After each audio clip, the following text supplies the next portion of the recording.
Trying to duck behind. Shouldn't get it. We're live.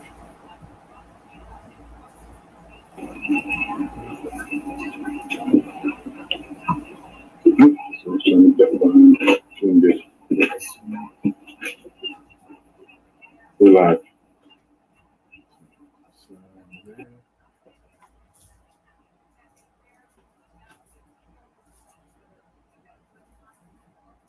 Okay. So we may have some issues this evening. Let's see. Make sure the lights. That's not what I wanted.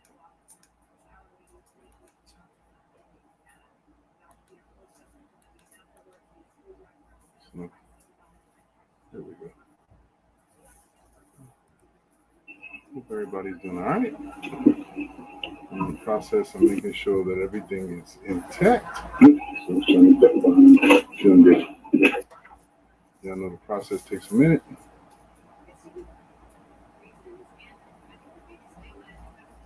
Make sure that everything's going good. As I always do, gotta make adjustments in Facebook.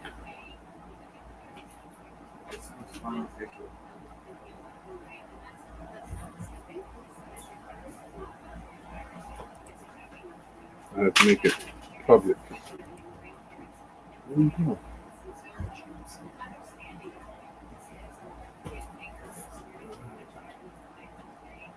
Hope everything's going good. Seems like I got a couple viewers already. Good evening. It's Friday. It's 7 p.m. It's your boy Mo Delgado. This is the new norm. Let me tip off my hat. As always, tipping it off. We'll keep the hat on indoors. This is just customary type deal. Hope everybody's well. Friday evening. It's a challenging evening for some folks I know. It is July the 16th. And it's hot as hell in the areas I live in. I live in Lake City. And I know some of you are in the greater Philadelphia community. And people outside. Can you please stop? So the way time has gone and the way things have developed, global warming is some real shit, y'all. And we are seeing signs of global warming all over the planet. Just recently, Germany just suffered the first of its kind flooding. Erosion, water from the mountains came in, and we saw lots of erosion. Germany and Belgium saw massive floodings where they lost over 100 lives. Germany's not necessarily known to have this type of weather, so it's something that we have to pay attention to because global warming impacts us all. It is said from reports there that's the largest mass deaths that they've had in a long time, obviously. Germany, as far as concerned, when the water came in, the flooding came in through some major areas in Belgium and Germany, and over 100 people right now reported have passed from this flooding. So keep that in mind as we move forward. Germany has been on top for a long period of time as far as their economy is concerned. The German chancellor has been a supporter of the American public, very adamant of supporting us in America here during this time of the pandemic. So let's return the favor and let's keep them in our hearts and prayers. And don't forget, we have a lot of Americans in Germany. So we want to make sure that whatever we can do to support, let's do that. In addition to, I don't know if you guys have been paying attention, but there's a lot of rioting, a lot of violence taking place all over the world. South Africa is facing a dilemma right point in time with Zuma, which is their previous president, was being charged on corruption. And in his taken out of his government and dethroned out of his position, placed South Africa in a questionable situations. They've been rioting for the past 2 days. We're talking about vast amounts of rioting. You saw people looting. And this was emphasized a lot in European TV and news broadcasts, how they're looting and continuous looting. I don't know if I take offense to the reality is that South Africa has suffered a lot of apartheid during centuries of work, and they're continuously still trying to develop an economy and develop an atmosphere where people can feel comfortable and they still have work. They're able to support themselves, and in a lot of areas, these areas don't necessarily have those opportunities because what apartheid has done and how it continues to do, the remnants of apartheid still continues to do in that part of the world. So as you see people marching, going back and forth, taking food, water, and things of that, those things are very important to maintain life. So let's be very let's move gingerly, softly. Let's be softly when we're making aspersions or making assumptions about the people in South Africa. We don't know how their situation is going right now. We can only just hope that they can find some peace, no death, no more slaughter can take place on that continent because so much has happened on that continent in this century. We want to make sure that whatever we can do on this side to help in the stabilization of South Africa, let's do it also. A lot of this rioting also took place because they're going through another spike in COVID-19, SARS COVID-19 cases. The Delta variant, apparently, this is what was said, or at least proposed that it could be the Delta variant affecting South Africa the way they are. But there's a lot of hospitalization and not enough medical treatment being had for the citizens in South Africa. So there's a lot of unrest. There's a lot of unease going on in that nation. So, with that being said, let's also keep in our focus and our daily minds what's going on here in the state in New Jersey, where we are, and in the nation, in the United States. The Delta variant has been the latest boogeyman being pushed by all those in the health arena. And the reality is that we have yet to be free of COVID-19. However, the nation has opened its doors to the potential for economy because there were so many individuals crying out that open the doors, please. We need to be able to make a living. And, so many people depend on the economy in order for them to survive. And it was a double-edged sword. In doing so, also placed a lot of people in health risk. And we saw spikes, and now we're seeing even more spikes. Even more so that California County in California, the largest county in California and in the nation, has now reconstituted the bans to be walking around free without masks. Now they have to be masked and indoors also. Children aren't able to return to schools unless they're masked. So the PPEs are still in effect, y'all. The reality is that California is seeing mass surges. The Gulf Coast, New Orleans. For those of you who just recently went to New Orleans, I pray that you guys are well. But hopefully you guys got back and didn't bring back something more than memories. So the Gulf Coast is seeing a surge in cases of COVID-19 in areas that are tourist friendly throughout the nation, which the summer is famous for. And again, this is the discussion of the two-edged sword. You're damned if you do, damned if you don't. With so much emphasis on the monies that could be made for these industries, tourism, travel, and what have you, the end result is people are getting sick. Are they making money? Yeah, but you have to outweigh one thing to let's find out which one brings more value. So keep that in mind as we continue to move forward as far as the nation's concerned. In the summer, I know myself, I enjoy doing lots of things in the summer.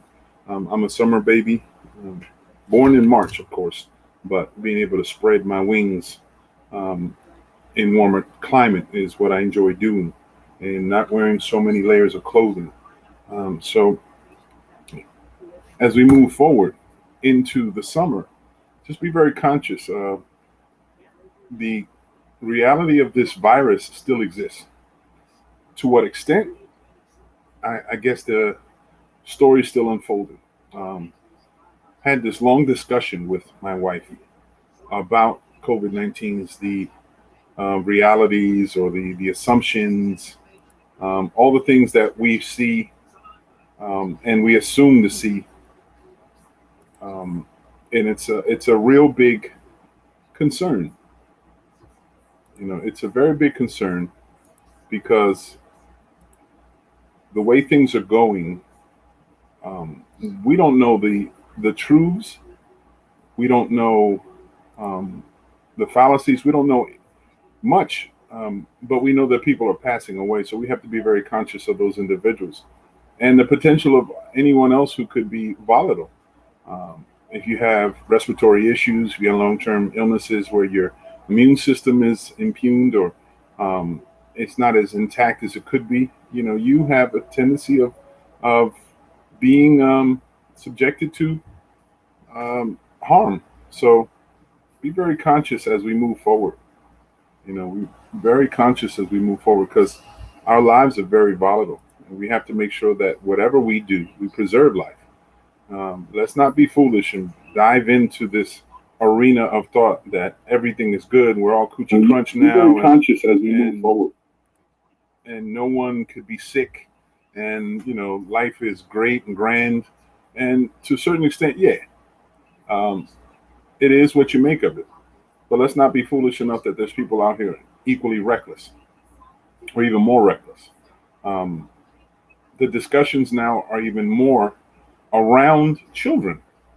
And now that we're preparing, of course, at the later end of July is when you see the retail outlet starts showing back to school stuff. Every time it disgusts me. I don't know about you, but it disgusts me how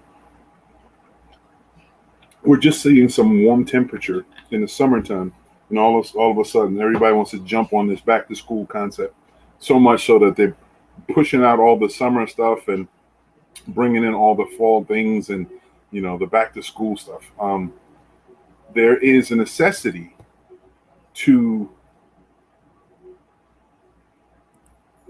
There's a big necessity to show everything um, moving forward when you need it, but it is not a necessity for us to be prepared 6 months ahead of time. Especially when it comes to children. I don't know about yours, but my child was vastly different in size in 6 months' time as he was growing. Most of our kids grow a lot faster. Some of us don't necessarily see the benefits. So I don't know if that's a trap, if it's just the way the concept is. I don't know what it is, but um, I'm trying to see what's going on with the chat. I don't see chat going on, y'all. Facebook should see the chat. I don't see nobody there. But anyway, we'll continue.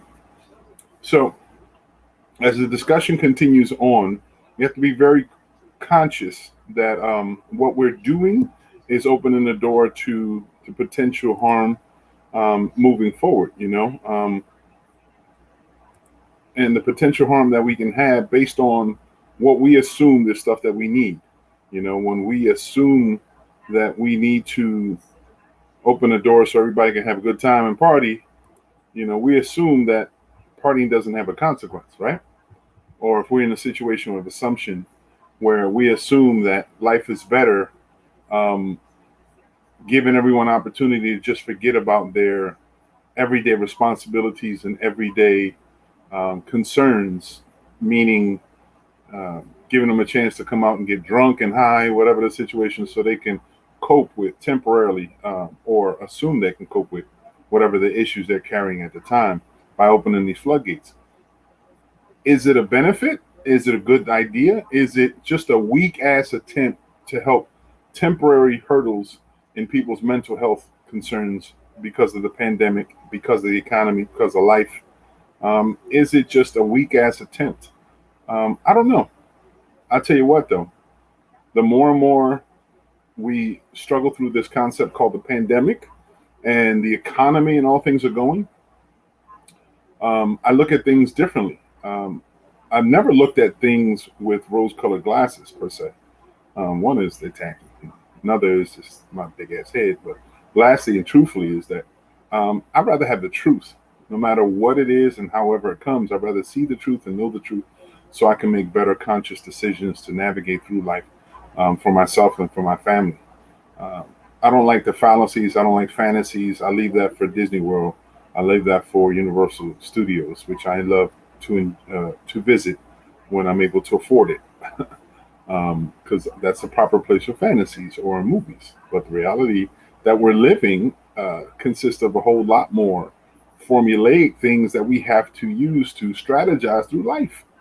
And shit ain't easy. And it's even worse for people who aren't capable, who are not able to cope with what little they have to work with.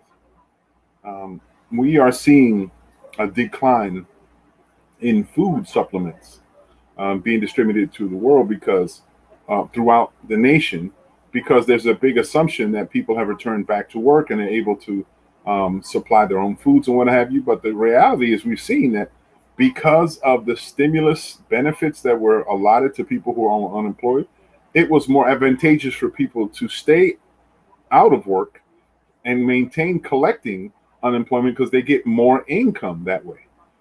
So is it um, is it tapping into the economy and the nation?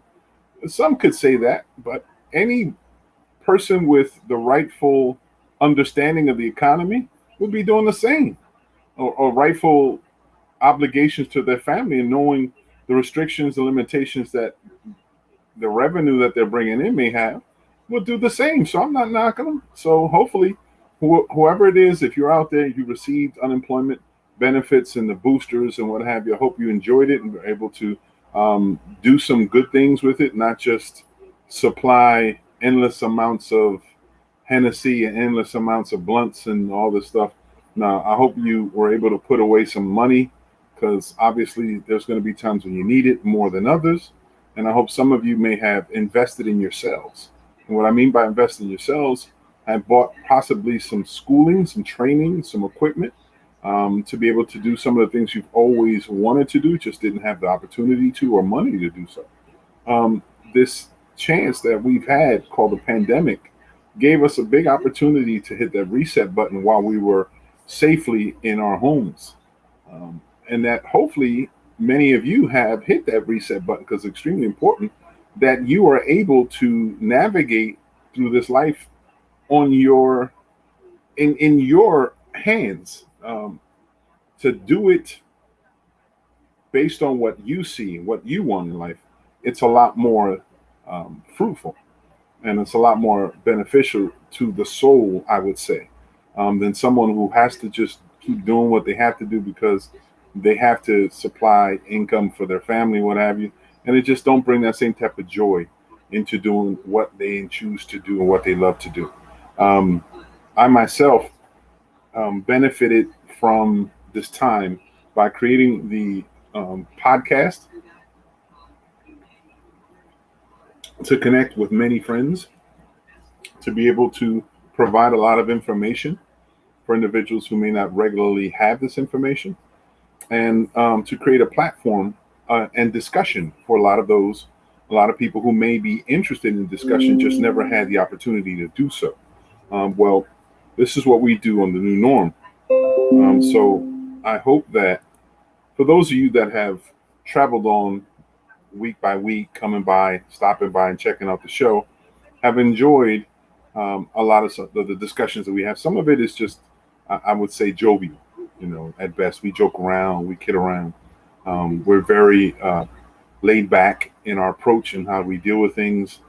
But the truth of the matter is that we're all basically we're going through this thing called life, um, through shadows, and we're not necessarily aware what's at the end or what's coming in front of us. But we're holding hands, and we're going to go this together, and we're going to do what we have to do. So, as we say, let's continue on, move forward, and there's still opportunity for you if you're interested in creating your own destiny. Because if you believe in concept of destiny, it's in your hands. It wasn't written. Well, I guess some say that your life has been written already. It just takes you to live it. Depends on what your faith suggests. And some people are destiny minded, meaning you have a destined level of progress or a destined point that you are meant and crafted. It's in your DNA to be. I hope that you can get there if that's what you believe in. But at the same point in time, I also think that you can only benefit if you put some work into it. And I know the type of work that we put into the show, we really care about the show. We really care about this opportunity that we have. We're looking for it to blossom even further. Maybe it'll take us to new heights and new opportunities. And, we'll continue moving forward until that time. So until we get tired of one another, I'm Mo Delgado, and this is the new norm 2.0. It is Friday evening, and it's almost 7:30. It is the 16th of July, 2021. And we just recently saw a massive climate mixture. It was like a big jambalaya across the United States. And what I mean a big jambalaya, because there was so much high pressure coming from up north, the Canadian north, it was pushing a lot of weather around. And that type of vortex created a lot of hot temperatures in the Pacific Northwest. I mean, we're talking about droughts that in areas that they've been seeing droughts, lot more fires, and sad to say, which is kind of striking. And at the same point in time, it always bugs me out how the same area in the United States yearly has the same fires every year. It bugs me out. But yet, this same area is also probably the greenest section of the nation. And you see like the amazing sequoia trees and some of the forest in that area. Those areas are victimized by different, I guess, sources of fire, for lack of better terms. But they have a lot of fires up north in the northwest, and they saw a lot of droughts. We talked about it in the shows prior, how this drought trickled down to areas in Nevada, Lake Mead, and also the dam, Hoover Dam, which affected water supplies in Southern California, in Arizona, and parts of New Mexico. It really impacted that area. You saw water decline, water levels basically decline some 12, and I think the last report suggested was down 15 feet. That's a lot of water. 15 feet of water have disappeared, is gone, and it's becoming dangerously low. So much so that Gavin Newsom, the governor of California, made a special request to all Californians to do the best to dedicate themselves to use 25% less water than they normally would. Good luck, Gavin. I hope people in California recognize that water is probably the number one resource that we don't pay attention to, that we most need. Of course, I believe time is another resource, and as well as air. Those are three elements that give everyone an opportunity. So as we move forward, pay attention. This heat is starting to go. California suffered a lot of heat. We're talking about areas up north of 100 degrees in some areas that haven't seen that type of temperature. Death Valley it was beyond Death Valley. They had to create a whole new term for Death Valley. I think it was like the cooking surface. It was basically Teflon throughout the whole state. It was cooking no matter what. You go outside with skin, you start smelling cooked skin. It was so hot. But people who are native to that area know how to manage through heat. Native Americans have been managing through heat. Oddly enough, there's different things they tell you, survival tactics on what to do around heat, so on and so forth. Be careful of staying under bushes because a lot of insects, scorpions, or what have you stay under bushes. Where to get water?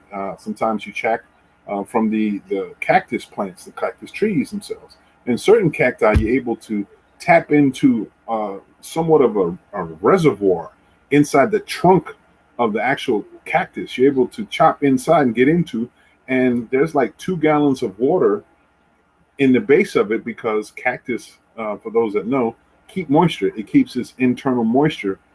So it's basically a reservoir for, safety reasons, and aloe vera and things like that. So, I mean, people manage, those who are aware of it, but some of us who come from the city, and people also blessed in the Northeast, we're not necessarily too comfortable with this heat. So people in Philadelphia had just recently saw temperatures ranging up to 97 degrees. And we saw 4 consecutive days of 90 plus temperatures. And then it's going to drop down to 87. Ooh, what a big drop. and they go back up to 92 for about 5 or 6 days. So as heat continues to go, pay attention, pay attention. And what I mean is, you have to pay attention. As heat rises, people have a tendency of always going to the air conditioning. That's additional electricity, fans, additional electricity.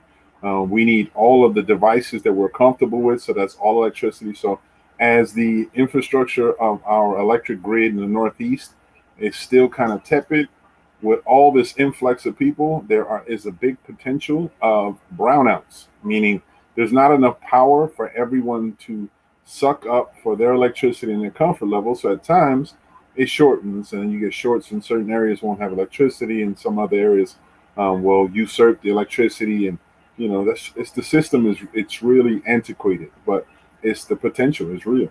The temperatures go up, people look for opportunities to use their technology to do so, to maintain and collect as much electricity for their own climate. So we also need to be very conscious in hospitals, and not even necessarily just hospitals, because hospitals, thank God, the majority of them are built post 1970, have their own electrical support system, their backup generators and what have you for emergencies, because there's some areas in hospitals that need to be electricity and the air condition and the climate control system is necessary for the betterment of the patients that may be in the hospital, including the areas where you have children and childcare incubators and things like that.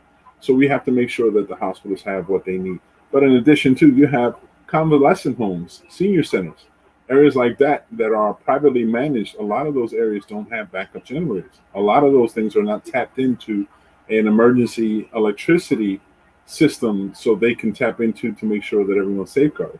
So, do not assume that your loved ones are protected. Don't assume that your loved ones are in the areas and they're comfortable. It may not always be the case, but because they live the way they live, they manage to try to do the best they can, and just be very conscious. So if there's something that you can do to assist these facilities, please do so. Remember, let me give you an idea of how you yourself can develop a homemade air conditioner. Let me take a quick sip of this.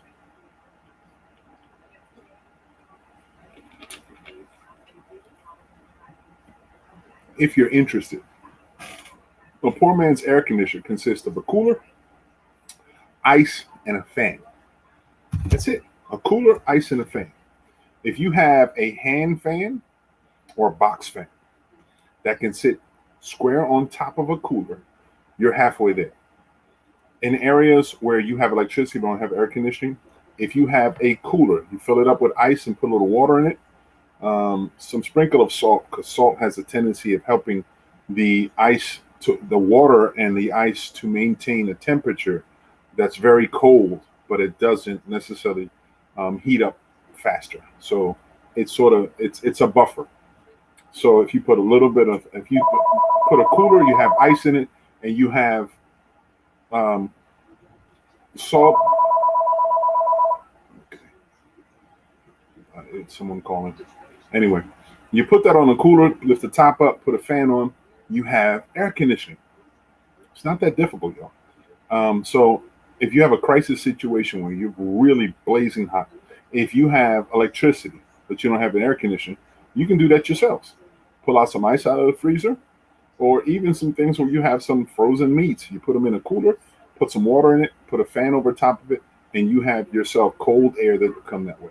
It's a lot more frequent. It's not as condensed. It's not as consistent as an air conditioner set up for it, but it's a lot cheaper and something that you can manage during the time until things get better. So, that's just a tactical thing that you can assist. Okay. Let me see if I can get this going. My man's in them. Okay.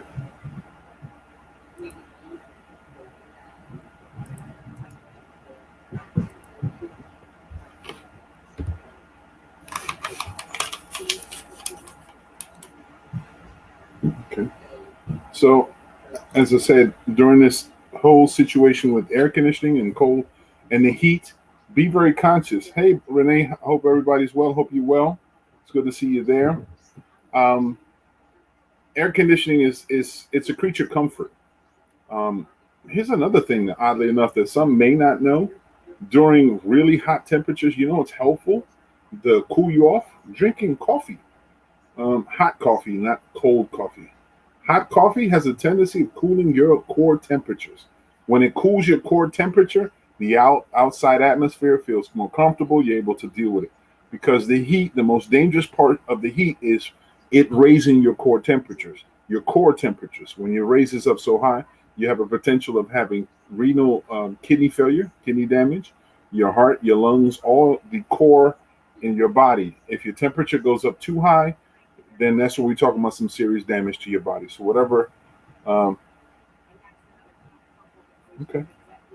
Um, so these are the things that you have to maintain.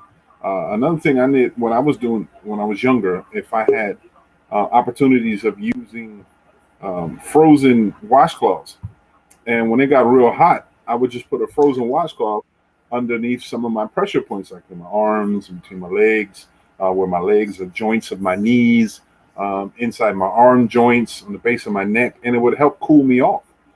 So these are just things that you can possibly do. Wishing Renee a happy belated birthday. Her birthday was Monday, it seems that she said.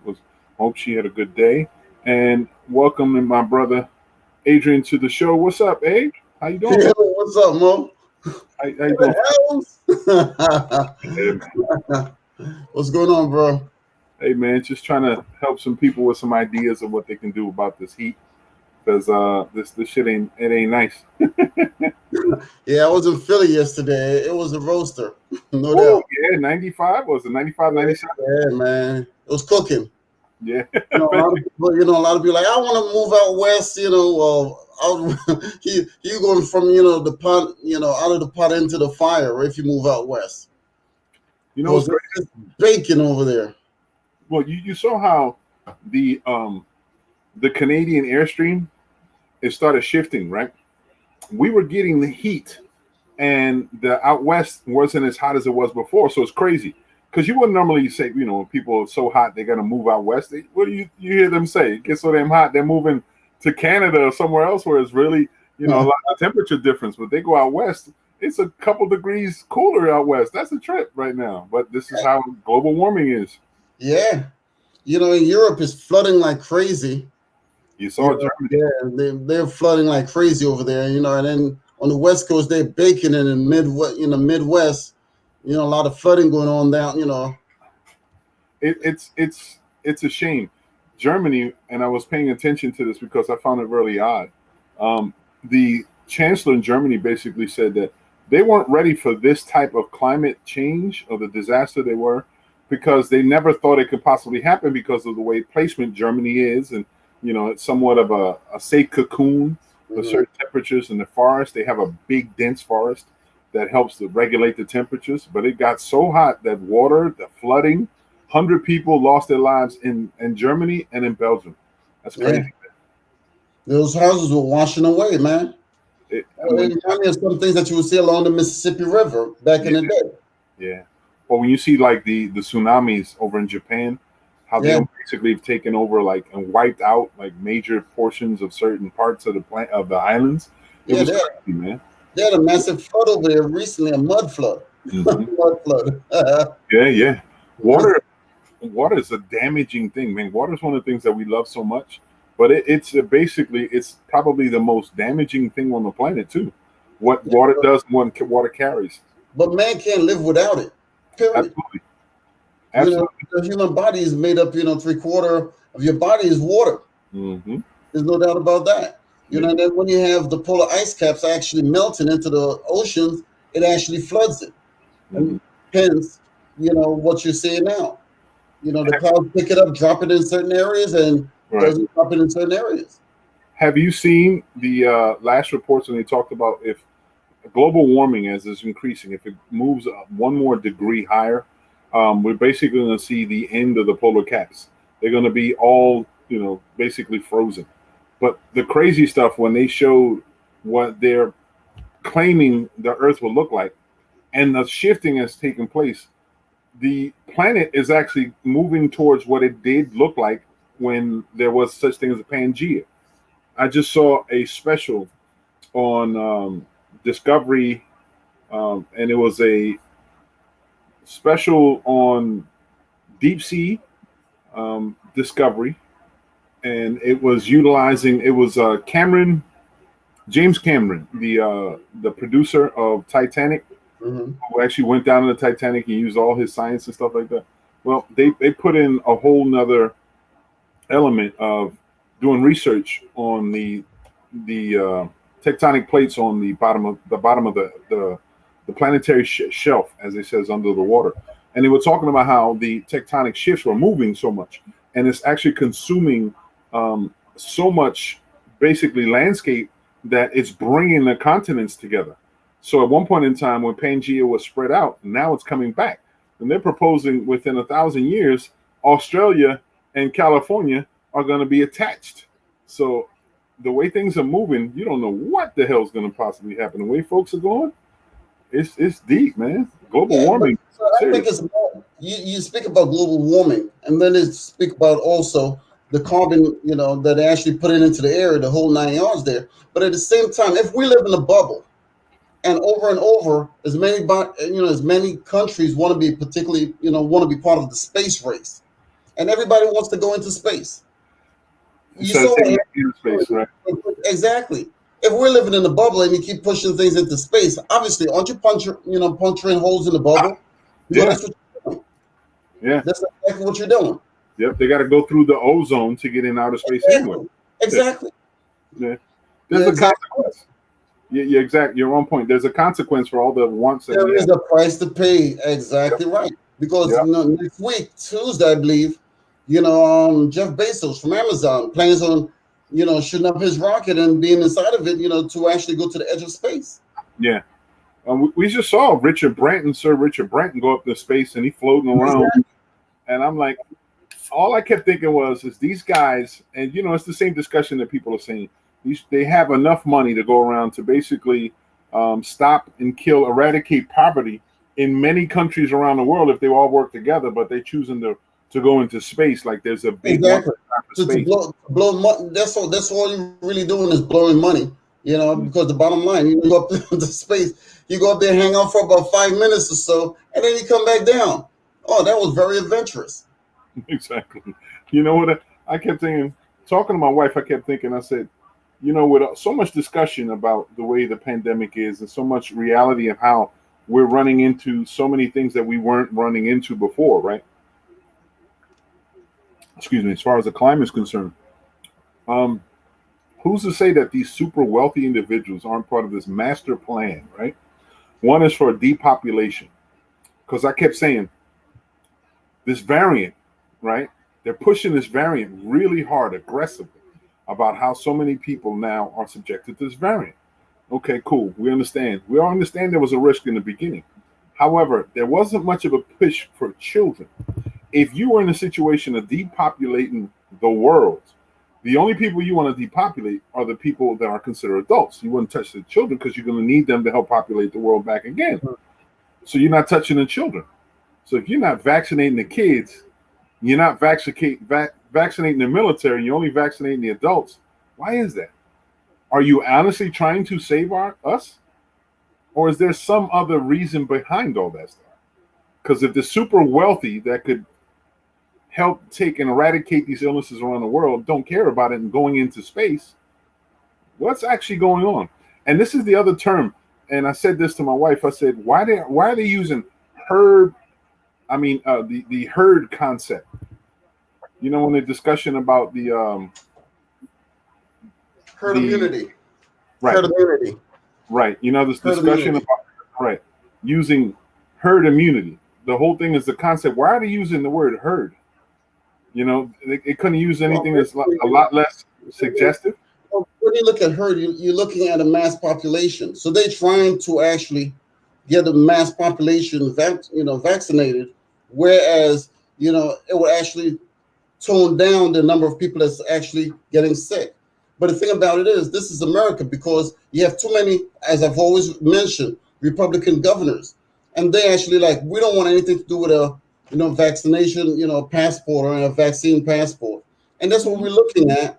There's too many people that's not going to get it because this is America. There's freedom of speech, religion, and all that kind of fancy stuff. Right. So this country is in a world of hurt. Bottom line, It is. That's all it really took was a pandemic, a second one, because that's how it's going to be.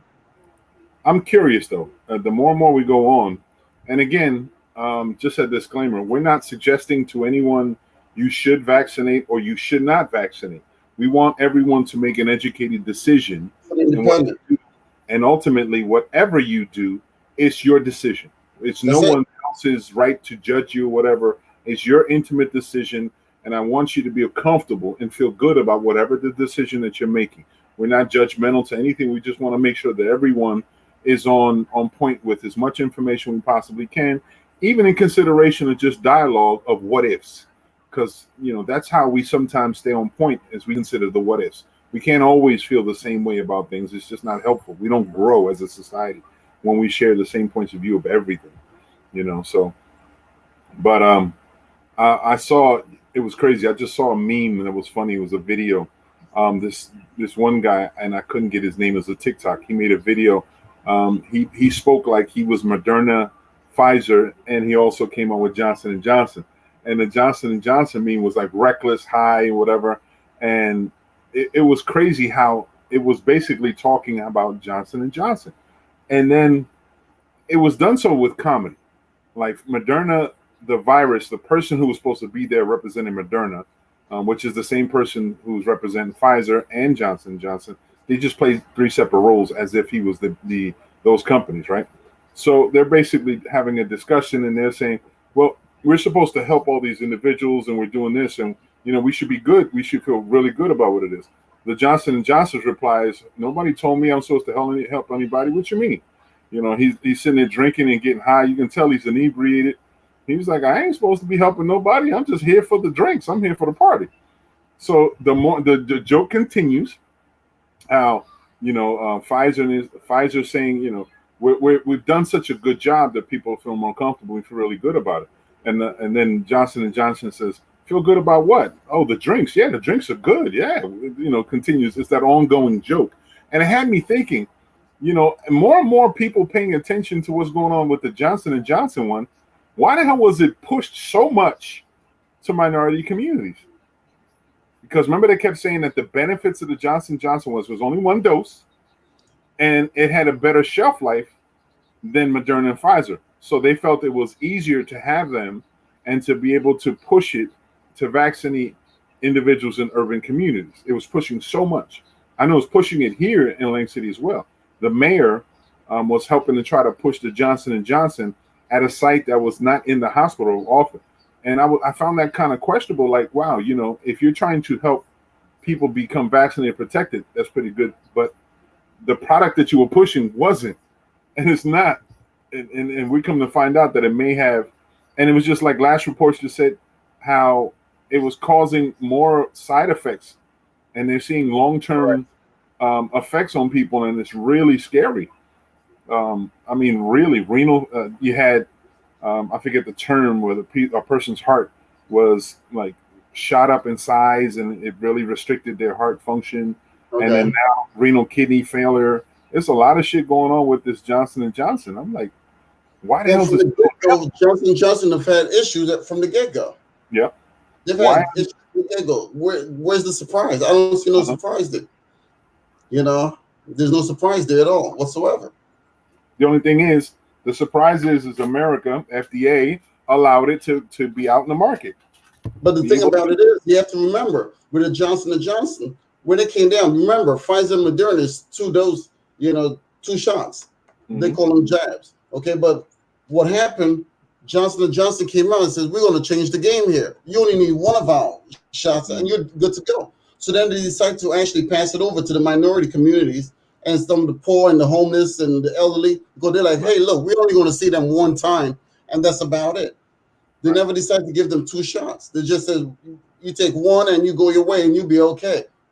But now there's side effects here and there with the Johnson & Johnson. And it has always been there, wherever from the door. We know this. Mm-hmm. As far as the heart palpitation and the enlargement of the hearts of things and the arteries of that nature, you know, remember people about 149 people actually passed away because of the Johnson and Johnson in Europe, but they never mentioned that here in the States. Obviously not, because everything in the state and in the media is organized. Right. That's just the way, everything is orchestrated. Hey, that doesn't sound real good out there right now, so we're not going to put it out. Right. So we've been spoon fed here when it comes down to the news. Mm-hmm. You look at the 6:30 news. You're being spoon fed. Yeah, 30 minutes, and 15 minutes of that is news. The rest of it is commercials. About drugs. Yeah, basically. That's it in a nutshell. You know what I'm saying? Erectile dysfunction and yada yada this and this and that. You know what I'm saying? Real estate, but resell your home. Now you know what I'm talking about. You know what I'm saying? So you can't really, you have to really educate and do some research and follow through in different sources. Just don't be a one-trick pony. Because they will never feed you exactly what you're looking for. Never. But they want you to get the best car insurance, get an erection, and make sure you're able to sell your property back. That goes driving blind. That's it. Here's 20 seconds of shit to scare you, but in the meantime, get a heart on. I literally was watching the news. I'm like, damn, another commercial, another. It's like one after the other after the other. Then they come back, then they give you a little bit of news, and then they continue with the commercials because those boys pay big money for that. They know everybody's going to be at the TV from 6:30 to 7 o'clock. They know this. Yeah. That's prime time. It's hilarious. And the last thing that they hit you with, they try to make you feel good. This is something good to go home with. Remember to take care of yourselves and take care of one another. Yeah, great. Yeah. After you already scared the shit out of everybody, let everybody know how shitty it is around the world. Then all of a sudden, you want to focus on something that's good. Really. It's like Fauci was on television earlier tonight, right? The 6:30 news. Here we go again. And he says, well, you know that I'm really old, because back in the day I went to a concert, and the concert actually featured the Temptations, the Stylistics, and the Dells. I said, we have concerts like that today. What are you talking about? You know what I'm saying? Exactly. That's the kind of music I enjoy. What are you talking about? I ain't that old. You know what I'm saying? Yeah. He's talking about you go to Philly and you go to the Dell or you go to Man Center or some of these places, even in the casinos. What are you talking about? I'm old and you're listening to the Temptations. Dog, give me a break. You know what I'm saying? Give me a break. Really? He should know better. You're forever a teenager. You know that you're really old when you enjoyed Elvis. Why didn't you say that from the get-go? Because we got the Temptations, the Dells, and the Stylistics, the Whispers. Come on, man. What are you all about? Right there. He got me. You know what I'm saying? Ruffle your feathers with that, huh? Okay. Exactly. Come on, man. But you know what? That's the funny thing, because that's just a barometer of how some people think. They think music is able to dictate your age-wise. And that's not always the case. That's not always the case, because some music that you may have heard or may have came out 50, 60 years ago is just as popular today. Yeah. And popular to some of the young people today, because if they're listening to it and they find the groove to it, and as they say it's part of their vibe, then it's going to be part of their music. Music is timeless, and there's certain eras that you had more quality music because you basically had the same focal point, same points of view, so you're going to share it. The Shy Lights, the Temptations, the essence of the music is similar. Similar. They had a big show at Borgata just a few years ago, and all those guys were there. Mm-hmm. So I don't know what this old guy talking about. He may be old, but I like looking at it. I claim my age. I earned this gray hair. So do I. So do I. I ain't got no problem with that. That's right. Right. And was able to understand. Like I joke around with my son. Back in the day, Mo, age is nothing but a number, and that's the way I feel about it. Yeah, on many occasions, very much so. Some other things, I'm good. But most things, absolutely. The body, it's like the guy that I mentioned last week, the Puerto Rican guy. He's 112 years old. You go up to this guy and he says, yeah, man, wow, you're 112 years old. He says, what are you talking about? You know what I'm saying? Yeah, they don't even think about it. Because nobody, I guess once you get to a certain point, every year is just a number. You already know. And then if you're living a prosperous life, you're too busy enjoying life to worry about the My number. number's coming up again next month. Yeah. You know what I'm saying? And So, I'm glad to make it to that. Every day above ground is a good day. Just absolutely. remember to smell the roses. Yeah, you know what I'm saying? And take care of each Absolutely. other. That's what it's about at the end Absolutely. of the day. Because you look at Philadelphia, a lot of these cities and towns, a lot of these kids and the shootings and the killings, the whole 9 yards, they don't even make it to see tomorrow. No. So if you have the ability to do so, enjoy it. Enjoy it, right? Absolutely. Absolutely. We're starting to see more and more of that stuff, but you know how the claims are now we're starting to see now that civil unrest all over the world. Have you noticed the type of violence that's been going around all over the place? Cuba, South Africa, we already know about Haiti. And then outside of the communities, you had a still civil uprising in down south. I think it was Mississippi. Had a couple of cities out there. You had police violence in the Pacific Northwest. I'm like, people are stressing. They're bugging all over the world. The system was designed for you to fail. If you succeed within the system, God bless you. There's no doubt about it. Right. You know, you've overcome a lot of odds. There's no doubt. Absolutely. But at the same token, when you was born and I was born, the system was already in play. So we came in within the system. Right. Now the whole planet shut down because of COVID, and everything has to try to restart itself over again. It's a different day and time. You know, Right. I was watching the news earlier today, and they spoke about the Black National Anthem. Mm-hmm. They said the very first time that it was actually played was during Abraham Lincoln's birthday in 1905. Really? Yeah, Black and National Anthem? they never told us that. The Black National Anthem, the very first time was 1905 during Abraham Lincoln's birthday. Wow. You know, and now they want to start back playing it at major football games and basketball games and the whole 9 yards, but also play the American National Anthem. Well, variety is the spice of life. There's no doubt about it. So I see nothing wrong with that. That's what I'm saying. I know what, when we talked about the anthem was, you can ask this question all over the place. Most people don't know every verse of the Black National Anthem. You know, most people don't even know the regular national anthem. What are you talking about? The Black National Anthem? Just gonna hum along. That's what you gotta do, bro. Hum along, you know? I was blessed to be within the Stanley Holmes Village work team and under the expertise of Virgie Jordan, and she would have everyone sing every verse. And it was a trip because when you see on a national standpoint, sometimes when you see the Negro National Anthem played, you only hear someone singing the first verse. And I'm like, yo, it's the second verse. What about the third verse, the final verse? It's Come like, along.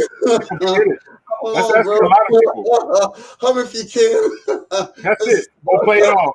Or play it off. I used to joke with people. Just, if not, go Google it. And if you can't Google it, YouTube it. Let your mouth go. Play with it like like you actually sing it. To me, that sounds good. You know what I'm saying? Look, I know the national anthem for Trinidad and Tobago because I was raised on that island. Right. You know, with the national anthem. When I came to America, then I had to learn the American national anthem. You know, and then you have to learn the pledge. Now you got to go back and learn the Black national anthem. Folks, there's always an anthem, but not a real commitment, right? Ain't that a trip? Like even the national anthem here, there was so much civil unrest when someone tries to disrespect the national anthem. You're really pissed off about someone disrespecting the national anthem, but you're okay with people getting killed, or people with disparities, or systems that are anti-human.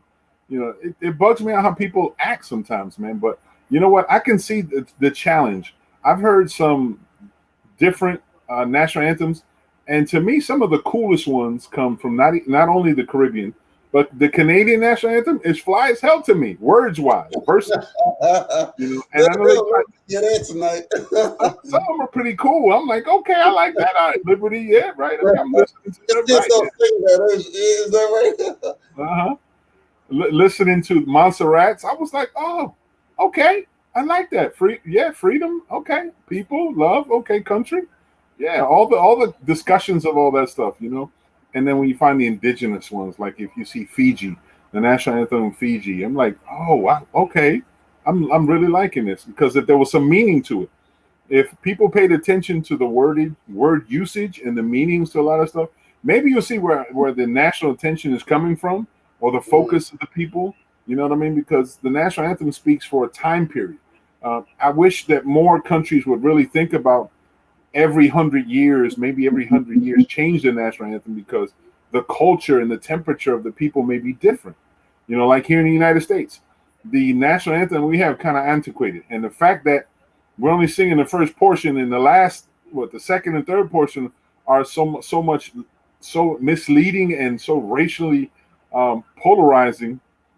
You know, people don't want to account for that. I'm like, see, you got to change it. You got to you got to renew it, get the remix going. You know, maybe you would have more of a patriotic sense of it. You know, you see it, and this is the best time. You see it all the time when you see your national anthems being sung at the Olympics, you know, which starts the 23rd. And you heard what's going on in the Olympics, right? Now, no one can go inside. No one can see it. I know it. Yeah. It was coming. I know it. It's a state of emergency. It's a state of emergency in Japan. They're bugging. But I can see it now. People running their ass off in track and whatever, and all of a sudden put their hands up at the end, and it's quiet, like a pin drop. Nothing. No one. You know, that's going to be a major. You don't hang the medal, put the medal around your neck. Now you have to put the medal around your own freaking neck. So they pass it over to a table, and you got to put it on yourself. They'll be using a drone. Putting a drone or a robot to be able to hand it to you. Exactly. Come up with a little box and drop it right on the table. That's deep. And then you see how more and more countries are starting to even consider not participating because of the pandemic. I'm like, wow, that's scary. You know, I mean, and within reason. The people of Japan did not want this Olympics to happen, but the government of Japan wanted it to happen. So you have a big, a big gap there. I know Japan. They talked about how the international market, the money, they didn't want to interfere in the relationships they developed because of the Olympics. Well, this whole pandemic has been money driven, my friend.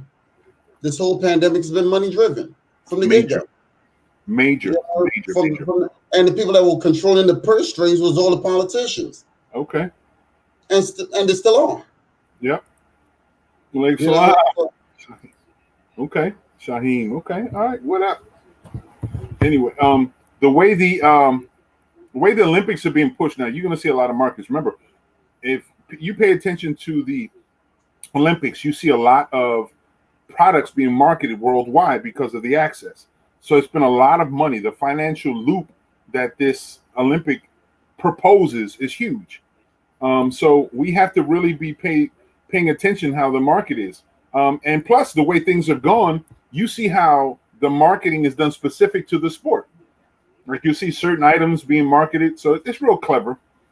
But I like paying attention to when they use a lot of satellite networks to do the broadcast of the Olympics. I'd rather watch that than our national news because I'm tired of seeing douche commercials, Massengill commercials during the races, the track and field. I'm tired of seeing the next KFC commercial when you see in the swimming. You know, you see the same cycle of marketing tools being sent around, and I'm like, money, man. For each one of those gold medals, last time I checked, those guys picked up $1 million. Mm-hmm. You know, not including endorsements following that.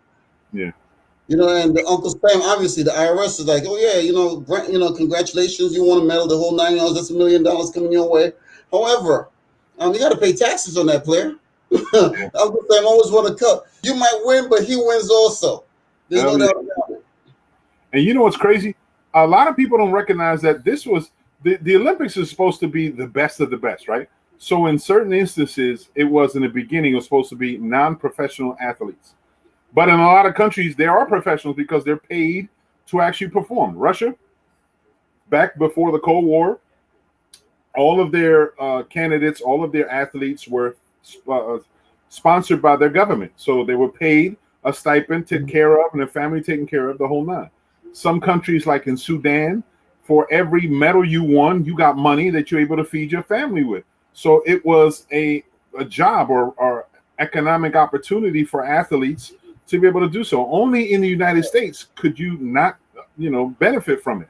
So that was the biggest hustle. They were making money and, really trying to do what they can for their homes and their families in other countries, the United States. The only thing we were getting is the glory to say, oh, glory. And then that heavy ass chain that you'll have to pay taxes on. Since you touched on that subject, what do you think about those college athletes? I mean, I'm happy for them now. Yeah, you're damn right. I saw right. That should have been, yeah. A long These time guys ago. were actually playing their hearts and soul out for many, many years and not being compensated. And the college are raking in the kind of money under nonprofit status. And it's like freaking unreal. I think the NCAA, probably to me, my opinion, these organizations like the NCAA were the biggest scammers on the planet. Yes, they are. Yes, they were making hand over foot off of all of the appearance, the sports themselves, the marketing. Yeah. They made so much money to be able to market. And these young people were, they were excelling. They were amazing athletes, putting their bodies in full. We give you a scholarship. You come to college for us, and we're just going to exploit the hell out of you and make money off of you. But we gave you a scholarship, though. How do you like me now? Mm-hmm. Like you said, you hit the nail on the head. And how many scholarships were proven to be just a facade? All you do is come and play football. You don't have to worry about going to class. Somebody go to class for you. We'll get you a grade, and you'll have, when you graduate, you'll have a degree. A degree in what? Pottery? A degree in what? Communications? They were pumping all of those watered down degrees to these super athletes because they were making millions of dollars. They didn't care about giving them that. They weren't able to really benefit them. And the strange thing about it, because remember, for them to recruit a lot of those college kids, they go to the high schools. And that's where it really saw, oh yeah, that kid's got some serious potential. So I'm going to actually recruit him and give him a scholarship to come to my college down in North Carolina. And then when they get down there, everybody shows up, at these games and stuff, and buy all of the North Carolina, this and North, because the kid goes there. Nobody, everybody knows the kid, but as far as the rest of the stuff is concerned, the merchandising, it was huge. The merchandising is huge. Hell yeah. You had certain companies like UPenn was famous for marketing. Villanova, famous for marketing. The Irish, University of what's it called? The Fighting Irish, Notre Dame.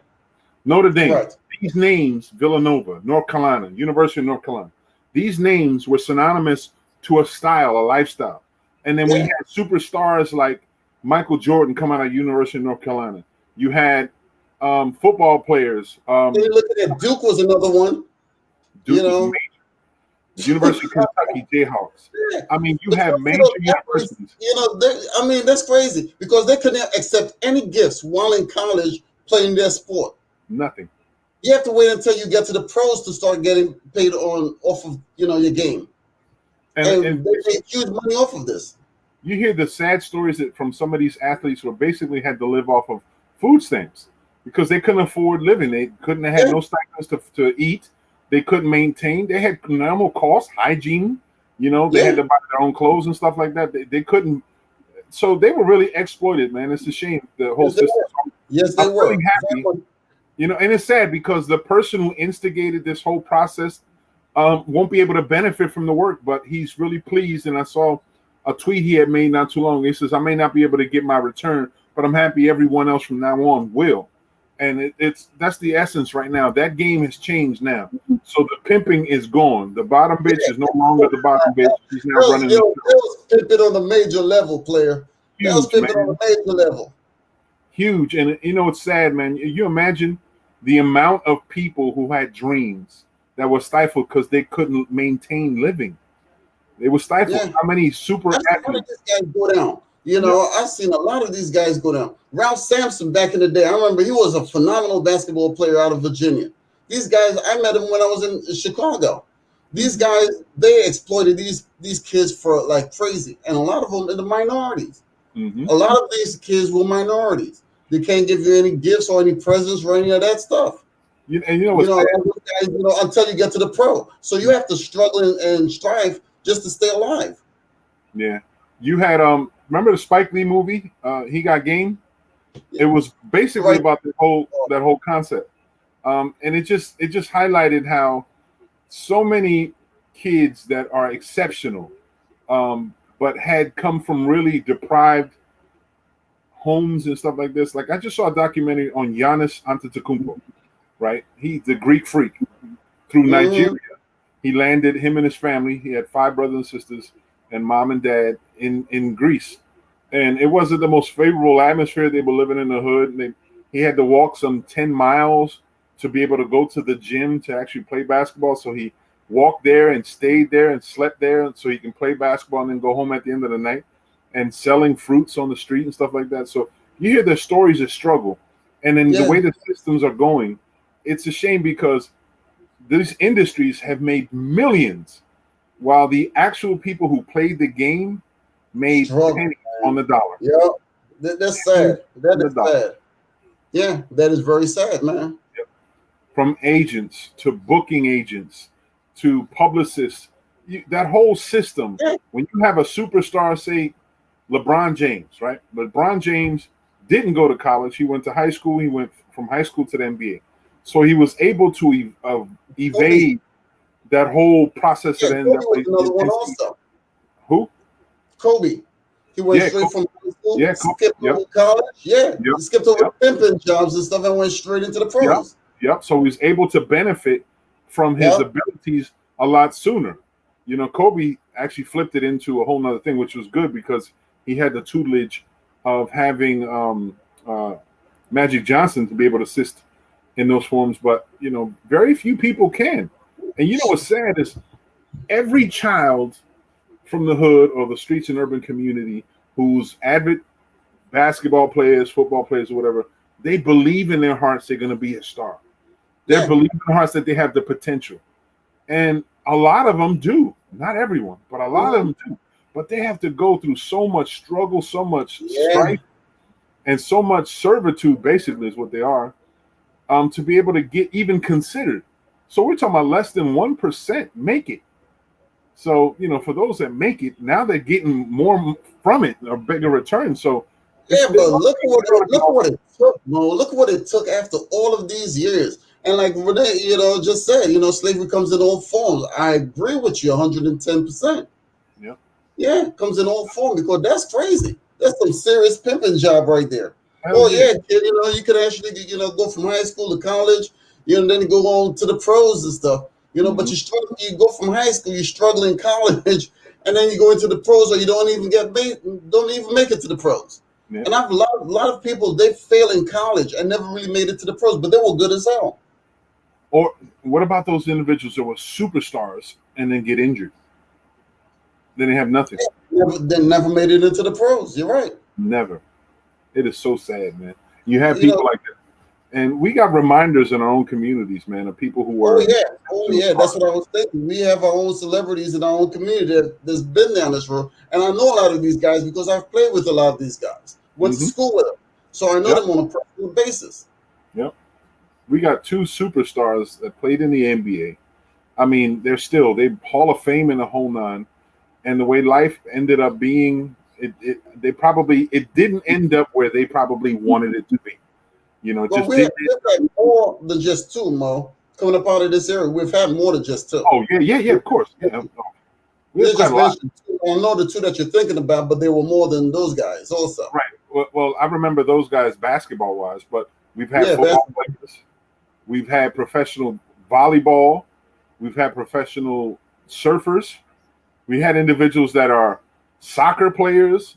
I mean, we had a lot of professional level players that got to that point and unfortunately just could not really maintain that point long, and then coming back home to do what average people do. I know. But like I said, pimping comes in all forms. That's the bottom line. Hell yeah. But Yeah, I'm happy to see that.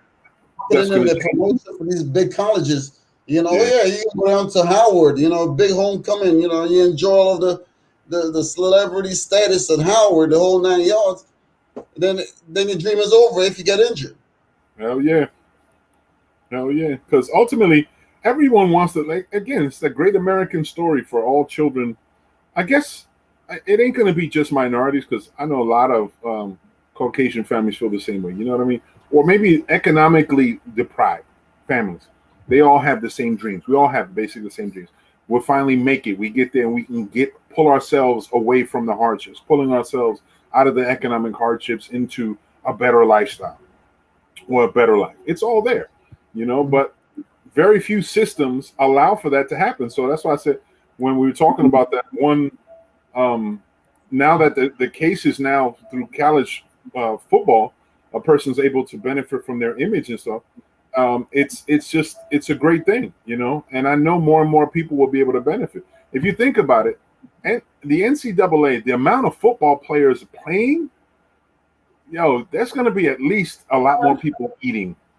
They might not be wealthy, but they're going to be they're eating. But I just saw Renee said that it seems like a lot of celebrities from Atlantic City. There's an Atlantic City curse on the celebrities. It's not a curse. The system they say is broken. It ain't broken. It's fixed. That's what it really boils down to. The system is fixed. It ain't broken. It's fixed. It's these people certain ones, right? And that's the reason why you have so much, rebellion and uprising going on now, because the system ain't broke. It's fixed. Right. It's definitely fixed, and I've seen it myself. It's only working for a certain group of people. If you're not part of that group, then it's going to be harder for you. The inner circle, the elite group. Yeah, it ain't broke. It's fixed. When they get up there, a lot of those contractual agreements between the students and athlete and the colleges. If you was to read between the fine line, the devil is always in the detail. You'll say, why the hell would you want to sign this? But my coach told me that this would be good for me, moving forward, and I could actually better myself. Yeah. Does your coach have a lawyer to actually review all this stuff? No. A lot of that stuff wasn't reviewed by, contractual attorneys. And you imagine now that the hustle is going to be even bigger. The hustle is going to be even bigger now that the college athlete is able to get some revenue. So now they got to sweeten the pot even more so if you're trying to recruit high school players to go to your school. Exactly. So not only do you have to open up the pocketbook, now you got to sweeten it even more because they're able to get the big bucks. You got to sell the big bucks now. Can you imagine the kind of packages some of these young superstars did not want? They did not want to shell out the big bucks. That's the problem. Now I can see it now. Remember, there used to be there was a movie back in the day called Johnny Dangerously, and it was a young football player being recruited by all these different schools, and they was throwing all kinds of stuff, planes and females and alcohol and food, all this stuff, fancy clothes and all that stuff, and he ended up basically going to same old community college type stuff, right? So it's that same concept. So imagine that.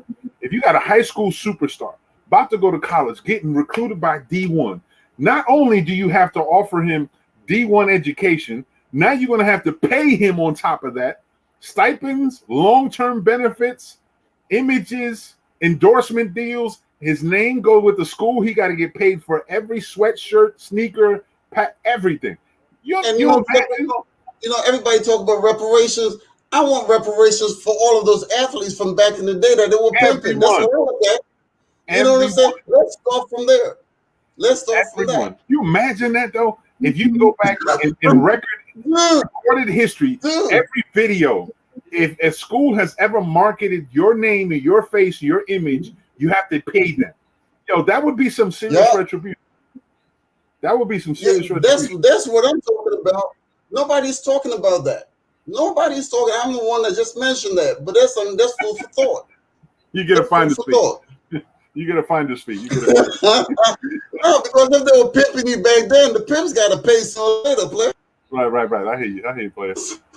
But I can't really imagine the benefits that can come about. But that's going to, because that's able to be done. But that's now going to trickle over an opportunity for these high school students too, because now you have like AAU leagues. And you have these exceptional football, basketball players and other sports. And now that's going to give them opportunities that a young person who is a minority, who is underage, now is going to be able to really matriculate some funds, some revenue because of their image. Because these, as they call tourist sports. Hey, I ain't feeling sorry for them not one bit. Those big colleges, I ain't feeling sorry. You've done it for all of these years. Yep. You know what I'm saying? It's like unreal. Because if you go back in time, you see some of these colleges were built on slave labor. Hmm. And now a lot of them are saying, hey, we'll actually give your entire family, going straight through Howard University and others, like, hey, we're going to give your families, as long as they're alive and stuff, scholarships or whatever the case may for the rest of their entire life. Georgetown was another one, but then what about, like you said, the star athlete, the student athlete going back in the day now? You're actually taking advantage of them also. What are you going to do for the ones who actually made it to that level and end up getting injured while being at your college? I wonder. Remember Len Bias when he passed off? He passed out and I died remember them. on the basketball court. Yeah. Imagine this could open up an opportunity for a lot of people to sue these colleges for the images Yes. and everything Yeah. that they were to do so, and Yeah. it's rightfully so. I mean, okay, you got education, good, but did the education turn around Yeah. and be essential to them? Because some of these schools do not. They offer you what you're asking for, but if you don't know what to ask for and what kind of education is really going to be beneficial in the working atmosphere or wherever you are in the real world in the economy, then you're out there getting like liberal science degree. You got a BA in But liberal let's science. look at something. Let's look at something also from a legalistic standpoint, because if you look at it, when you're signing these kids to these scholarships, they're minors. They're under 18. They're a lot of them are 17. You know what I'm saying? Graduated from high school here and Right, there. You right. know, and they're signing up onto these contracts. To go to these colleges. Oh yeah, you're getting a scholarship, yeah, but you won't have to be dirt poor and suffer for a long period of time. However, you can play sports for us, and you can generate a substantial amount of revenue for us, through advertising and marketing. Hell But yeah. as far as we cut you a check for that, forget about it. We're not going to do so. That's taking advantage.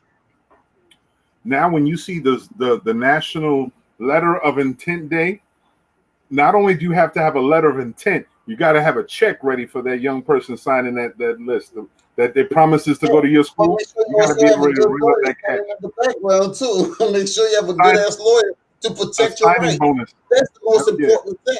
When you're dealing with money, you also got to make sure that you want to make sure that it benefits you. Hmm. That's one thing about money. Make sure that it benefits you and have your interests at heart and your family interests at heart. If maybe if that comes to it. There was one athlete that I remember, and I just remember the last name, but I remember his situation. He went to an Ivy League school, played football, was like ranked number one, about to be drafted by everybody because his last name was Roll, Rolle. Okay. He chose not to go into sports to become a neurosurgeon. And not only a neurosurgeon, I think what he did, he also got his law degree. So not only was he a physician, but he also became a lawyer and chose not to go into the NFL to maintain his education. But he was a Rhodes Scholar anyway. So to me, it showed like they were trying to trap him. He used the sport to get that education, then got that education and ran with it. And now he's at a level where they're looking like, oh shit, it didn't end up where we wanted it, but he ended up getting what he needed out of it. He got a tip top Ivy League education for free. All he had to do was play and exceptionally well in the sport he loved anyway. But he used it as a tool. It wasn't his only. It wasn't the route he wanted to take. It was a tool to be able to get him where he wanted to get. Now he's a neurosurgeon, and now outside of neurosurgeon, he has his law degree too. So he's the man. And to me, that became like the template where student athletes I think should look into. That's the The thing template. about it is because, like it says, growing up, everybody wanted to be a bowler because you could get recognition being a bowler. Right. But the bottom line is education is the most important thing that no one could actually take away from you. Right. And that's what it really boiled down to. Being a bowler or being properly educated, and taking that route. Not Right. everybody could be a bowler, bottom line, because not everybody was born with an athletic, prowess. Oh yeah. Myron Roll. That was his name. Myron Roll. He went to FSU. went from Princeton, was drafted. He left the draft, went back to school, got his degree, went to medical school, got his degree. Myron Rolle. No joke. I wanted to make sure I had his name right, but Myron Rolle is his name. He's the one that pimped, and I remember his whole. I want to give this guy. Huh? Huh? You said something? No, I was getting ready to jump off the line for a second because I want to get my man Keith on board because he said they were working on a pageantry, so he's leaving the pageantry to come on the show here tonight. All right. You have to excuse me for a minute and see if I could actually bring the brother on board like we did my man. Okay. Yeah, cool. So I will just sign up for now, and I want to hit him up because you want me to hit him up around this time. Okay. Yep. But I want to, try to see if I can get him here. It's all good. But those who are just paying attention, Myron Rolle, his situation, he's a neurosurgeon. He went to Harvard Medical School to be a neurosurgeon. He was drafted by the Tennessee Titans to play because he played football at Florida State. Florida State got him to football, recruited him to play football at Florida State. He used that education to get him into not only a BA in education, where I'm trying to remember what he got from, but he attended Petty School in Hightstown, New Jersey. So he's a New Jersey native that used his education from sports. He was able to get sports to get a heightened education because he went to a private school because he played sports. Through that private school, was able to get recruited to Florida State University. Florida State is a strong football squad. We're talking about strong football. Used his football talents to be able to get his education from there. Played so well that he was recruited by the Tennessee Titans, ranked up, offered all this money. He chose not to go in the 2010 NFL draft and continued and went on to Harvard Medical School to become a neurosurgeon. If that to me isn't like success, I don't know what it is. And my man got first team freshman All-American 2006, ACC Defensive Rookie of the Year 2006, the Watkins Award, Arthur Ashe Sports Scholar 2007. He was a Rhodes Scholar, as I said, in 2008. He was the Sportsman of the Year, the Touchdown Club 2008. It was amazing. He was recruited all over. He played a little bit of NFL because it says he was recruited at Tennessee Titans and also the Pittsburgh Steelers. He had a 3.75 grade point average and still playing exceptional football. So he was able to accomplish quite a bit. But he was able to get his education and moved on as a neurosurgeon. He's probably one of the top neurosurgeons in the United States now. And he was a hell of a success story. He still continues to be a hell of a success story. Wow. I mean, my man he's a board member on some ABO Med, Fortune 500 company. I mean, he's doing big things. So moving on, we were talking about the sports-wise and how the opportunities now are given to athletes, collegiate athletes now, to be able to get some compensation for using of the image or their marketing tools that a lot of the national NCAA sports or the sanctioned sports that they have, they make a lot of money, whether it's telecasting a lot of the games that they have. The minute one of those images is available, they have to now consider compensating the players. So as that goes on, it gives people opportunities. But my man Adrian, he brought up this whole concept. But what about the people in the past? Does this also now open up an opportunity for them to sue to get back pay? It's a potential for, because a lot of these super players of the old struggled through their college days, but the colleges they went to made a wealthy ransom for their efforts. They made lots of money, millions of dollars of marketing, millions of dollars of supportive endorsements that these colleges got from big companies and corporations, and the players never got even a handshake per se, or dropping a bucket for them to be able to maintain. So that's something to consider moving forward. And now as we see that opportunity arises, it's going to now open up opportunities now for the discussion of a high school athlete. Do high school athletes who get recruited onto private schools, should they be compensated for playing? I think that's going to be a discussion that's going to be worthwhile, because as we see, AAUs and traveling squads are big. It's big business. Don't get it messed up. It's big business. People who manage and run these AAU style youth sports and traveling teams, they go to these tournaments all over the place, and these tournaments make big bucks, lots of money. And a lot of money is spent for these teams, not only the travel, the expenses, the uniforms, the insurance at times, and then the fees that they have to pay to participate in these tournaments.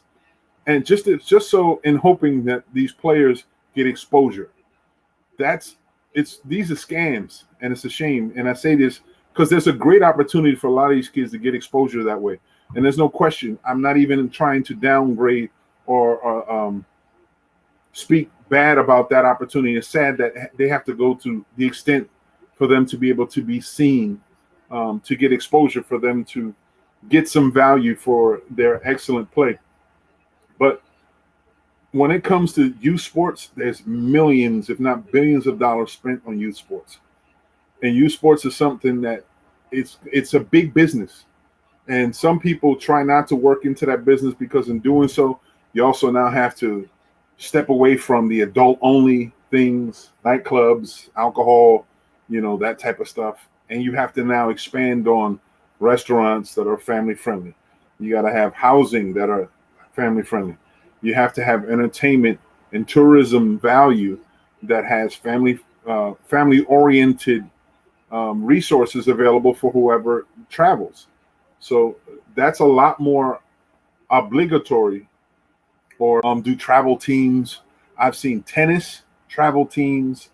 Anytime where kids are traveling because their area is secluded, their area is ostracized from having the exposure that other areas have. So these traveling teams gives opportunities for these kids. So again, I'm not speaking bad for these opportunities. It's sad that you have to go to the extent to actually get this opportunity. But the fact of the matter is that sometimes there might be a star player in, say, Atlantic City or Pleasantville, New Jersey, and the recruiter never gets to Atlantic City or Pleasantville, New Jersey, because they've been pulled away to Oklahoma City, or pulled away to Memphis, or pulled away to Yazoo City, or some other city in another state. So they never get a chance to do so.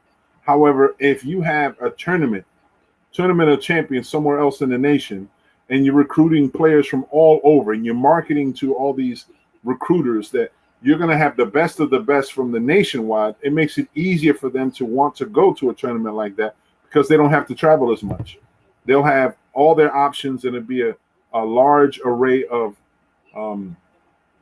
bests to choose from. So, it's an opportunity for these recruiters to pick from them. But if you don't go out there, a lot of times you don't get a chance to. Because there's a lot of awesome players that play on the street ball. They play street pickup games. And we're not just talking about the traditional basketball, football, but there's other games. You see baseball pickup games, and you have some amazing players out here. Sometimes in tennis courts in areas where tennis is something that, very supportive, you'll see some exceptional tennis players with raw talent playing. Golfers, you might a caddy who is an exceptional player, can't afford to play on their own, don't have a chance because they got to work so hard, and they never get a chance to really play, so don't get recruited to possibly involve themselves in athletic sports from another region. It's the factor that we don't consider when it comes to sports are concerned. Now that there's so much money involved in the arena of sports, in endorsement deals, marketing tools, all these things that we see on TV, it's a financial opportunity for everybody who plays the sports to do so. So it's essential that if we have these sports-minded kids out there pushing, doing their best to finally make it, that they're prepared to do so, because when it's time for them to make it, they're able to cash in.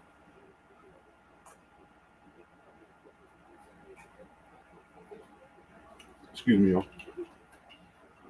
And let me emphasize, in situations like this, something that was recently emphasized on a podcast that I stumbled onto with a, I'm not going to say, this guy's a professional.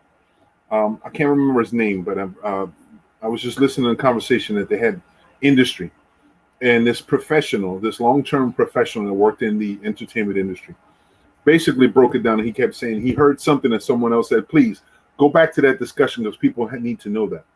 When you want to break into entertainment, you don't always have to be the one in front of the camera or on the microphone. There's so many more opportunities behind the camera, behind the microphone.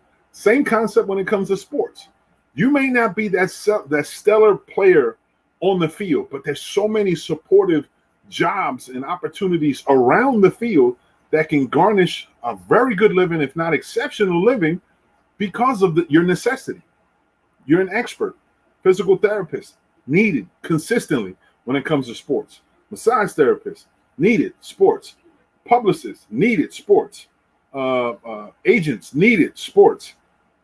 Marketing professionals, needed, sports. Business managers, needed, sports. Seed investors, needed, sports.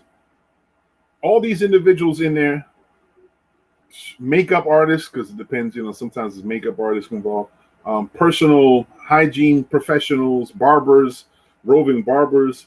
There's so much money to be had in an industry that makes so much money and pays so much money to these stars, that there's opportunities for everybody.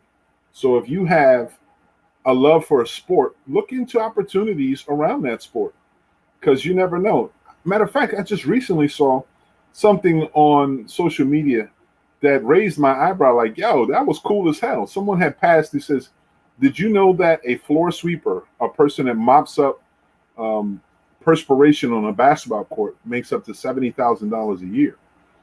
I was like, you imagine that shit, $70,000 a year to just run up on the court, wipe the sweat, and then watch the game. It's a hustle, but it's a damn good paying hustle.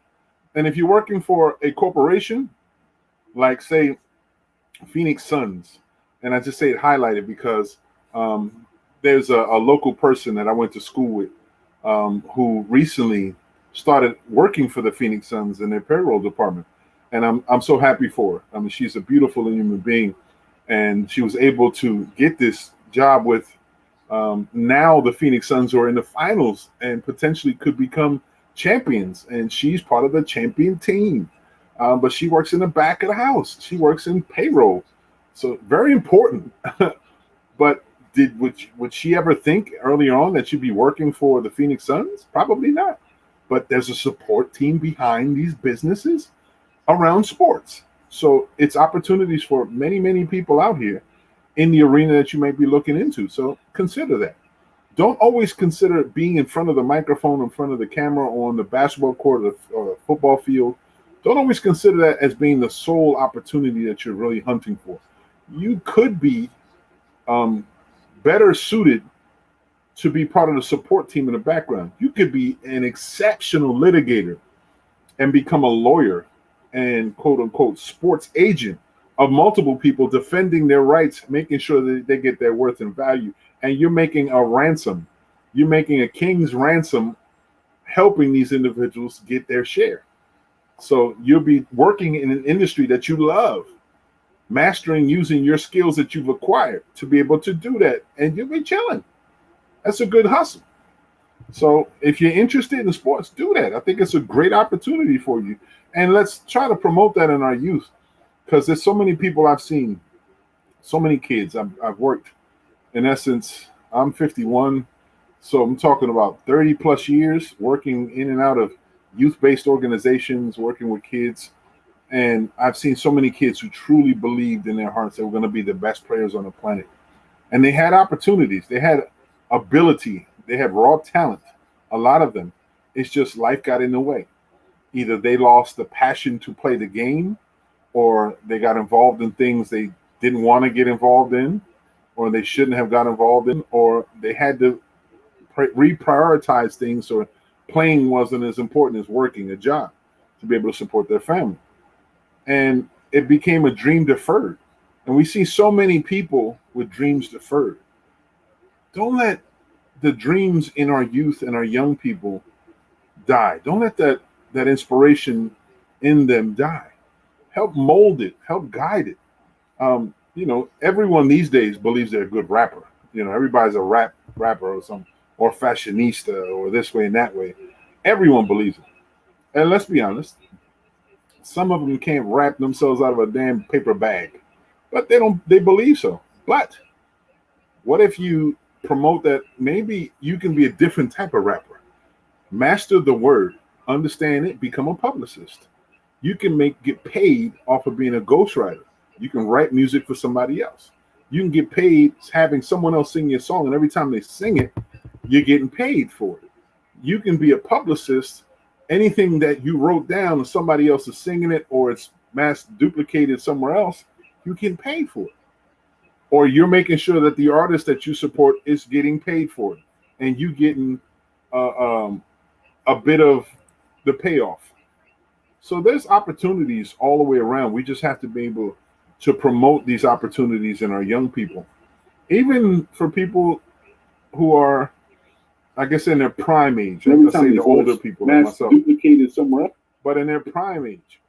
Some of us who still have skills, if you think you still have skills to do so, those days ain't over. Don't let your age and the way people look at people who are a little older, don't let them stop you.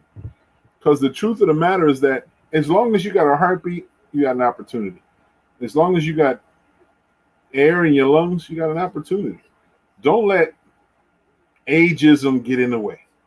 Don't let the bigotry against people of age, or people against younger people against older people, or older people against younger people. Don't let that get in your way, because the truth of the matter is there's nothing that requires you to be a certain age other than the military, or getting old enough to finally become. But once you're an adult, you're an adult. So you have an opportunity to be able to be just as productive and just as it's just the images that sometimes the entertainment industries have a tendency of promoting. They have images that are derogatory. Every woman has to have prosthetic body parts. If you don't have big enough breasts, they're going to promote big breasts. You don't have big enough behind legs, they're going to tell you to, go get find the doctor to be able to get injections to do so. If you don't sing, okay, cool. If you're cute and pretty and makeup make you look a certain type of way, they'll attach a synthesizer and change your voice using the synthesizer. So they look for every opportunity to exploit the shit out of you, because there's money to be had, money to be made. Just be more intelligent about it. Don't exploit it. Don't allow yourself to be exploited. And if you feel there's certain dues that you think you need to pay, be realistic. What are you paying, and how are you paying it? Is it truly worth it? If you're thinking that you belittling yourself or making yourself fit someone else's image of how you need to be will supply you what you need for your family, then it's nobody's nobody should have the opportunity to degrade you. However, we need to uplift you. That as soon as you get that opportunity, do what you need to do and get out, and then stand on your own, because there's no better feeling to make it in life on your own abilities than to feel like you had to lessen yourself, cheapen yourself, to virtually prostitute yourself for someone else to put value in you. Now, you don't deserve that. No one does. So it is 8:43 p.m. It is the 16th of July. It becomes a rolling mass when it comes to the calendar and how things have been going for a long time. But this is the new norm 2.0. I'm your boy Mo Delgado. Ooh, man, I almost messed up my own name. This night we just had some discussion about sports and how the sports opportunities are starting to open up opportunities for young people to make a dollar off their own images. And it's a great opportunity as we look forward. You're going to see some things start to develop, and you're going to see the machine start trying to exploit people at a much younger age. So if you have a high school student, even younger than high school, who's excelling, we got some young people that are living above the rim who are such athletes, faster, 440 and under four, the amazing speed, catching abilities, hit the baseball harder than anybody, can catch anybody, can throw the ball faster than anybody, amazing hook that can go around the block and come back and hit a strike anytime. If you're a young person, there's going to be somebody willing to exploit you in the industry of sports. So make sure, as a parent, as a loved one, as an adult caring for a young person, young athlete, make sure you're ready to deal with them. Find some resources. Speak to a lawyer that works with sports law, or athletic law, or athlete contracts and things like this, to see what your benefits are, what restrictions you have, what leverage you do have. So when you're in the negotiation process, you're able to negotiate the best deal, because ultimately it's a deal.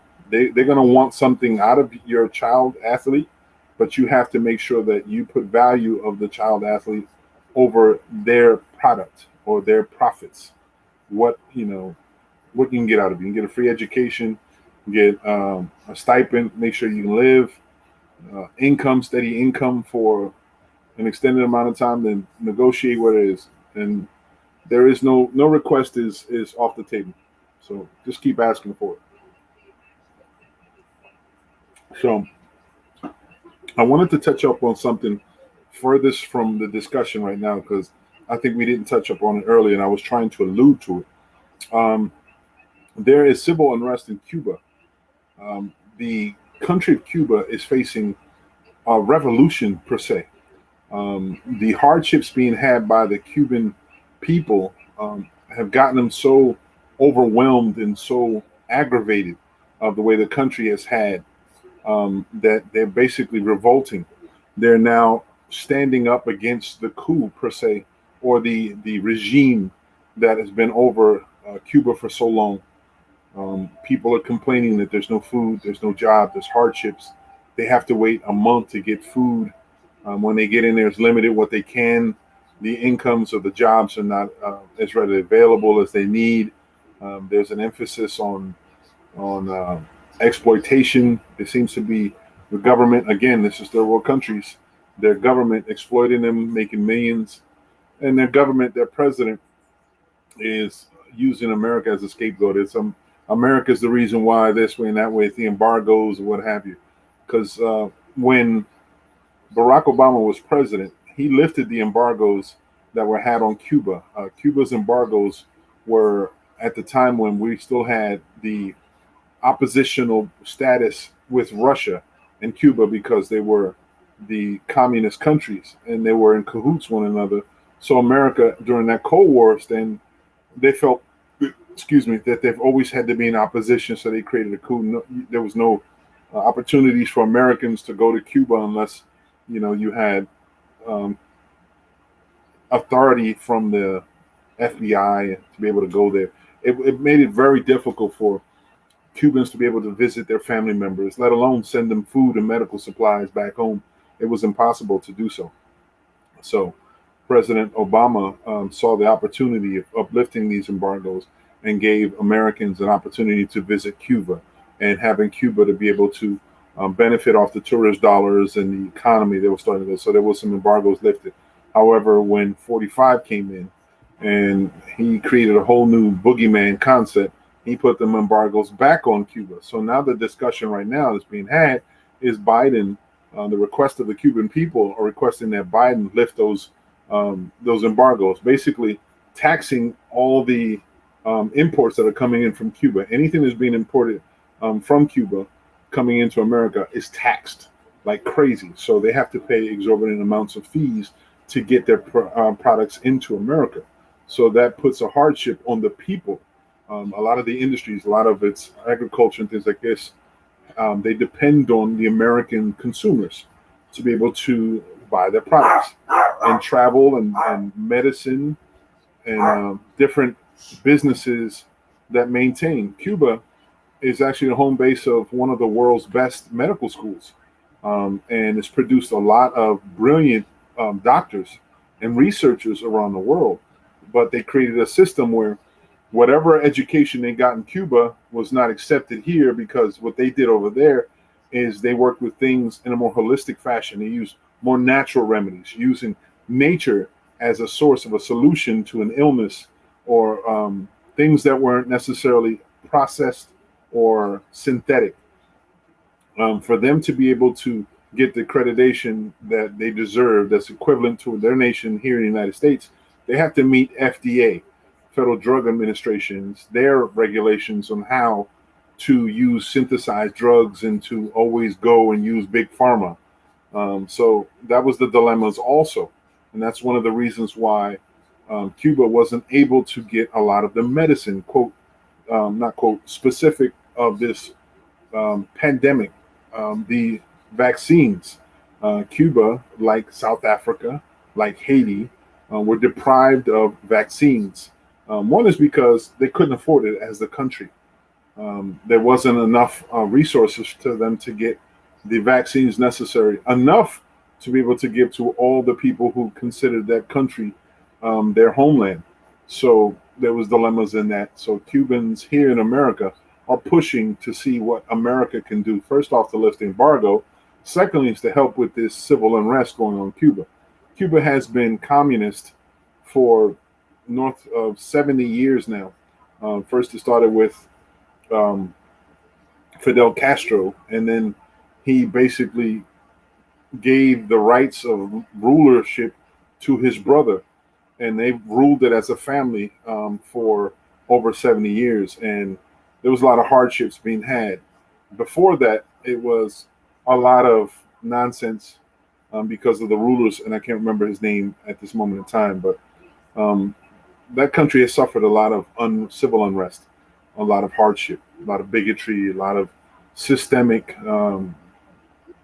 depriving of normal resources that we have in the United States, and they've suffered a lot. And because of the dictatorships, it made it very difficult for them to be able to survive. So America is in a standpoint right now to be able to assist Cuba in getting some stability. And in doing so, it further solidifies a relationship between a nation so close to our own. It's only, what, 80 miles away from the most southern region of Florida. Cuba's right there, the foot of Florida.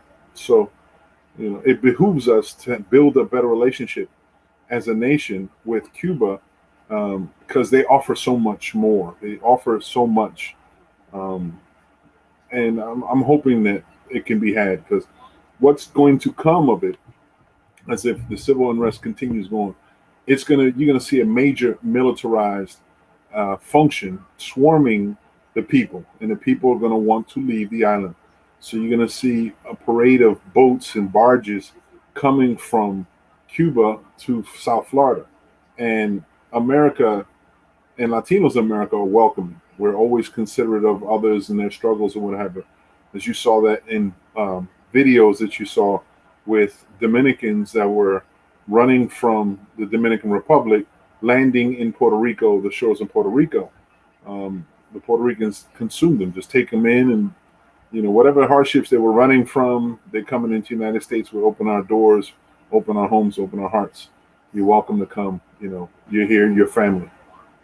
So Cuba, the Cubans are coming into South Africa will run into similar things. However, there's a lot of issues that some people carry against Cubans, and you're going to see some bigotry happening down there. Ultimately, I hope that the nation opens up its doors to the people that need it and helps to defend the sovereignty of the relationship that should be had between the countries. Um, and then we can be better stewards of one another as human beings, and to make it a little easier upon us. So I think this side of the continent, this side of the world, the planet, we've gone through a lot of hardships in some areas, still suffering through a lot of hardships. Some of it having to do with the economic downfall, world economic decline. A lot of it having to do with climate change and its impacts, weather, weather impacted communities, nations have suffered loss, billion-dollar losses. The industries that usually pay for normal life in these countries that no longer can depend on those dollars. Um, we've gone through a lot of suffering. So if we stuck together and became better neighbors, better stewards of one another, I think this side of the planet we could do a whole lot more. We can enjoy life a little bit more. But there's a lot of civil unrest now. Cuba, South Africa, Haiti, a lot of struggle. You see struggle all over the place. There's a lot of civil unrest in China. You saw it in North Korea. The Taliban is rushing towards taking over Afghanistan as the American troops have left Afghanistan. There's a big concern in that area because it becomes a power vortex and as basically a funnel of people wanting to be powerful in that region. Afghanistan falls strategically in between a lot of larger countries, China, Israel, India, a lot of the bigger countries that surround Afghanistan. That area is very much prime property in the defense or the offense in a situation of war. So it's still going to be, in my opinion, a favored location for the American military complex. This bold move to step away from the longest war ever recorded, a nation being part of, it's a bold move and bold sentiment. I don't know what the end game is by doing so, but I know that the way the military complex is, there's a deeper meaning behind this, and it's usually a financial meaning or a power structure to be had. They want to claim it's like empire building again. So we'll see if the empire continues to win. So moving forward, it is nearly 9 p.m. on Friday evening. We've been on for almost 2 hours now, a minute, 1 hour and 53 seconds, hour and 53 minutes. And the discussions we've had so far have been about world issues all over. We'll talk a little bit about local issues here in the state of New Jersey. Matter of fact, let's talk a little bit about the economy. Just recently, some people have had the benefit of seeing the child tax.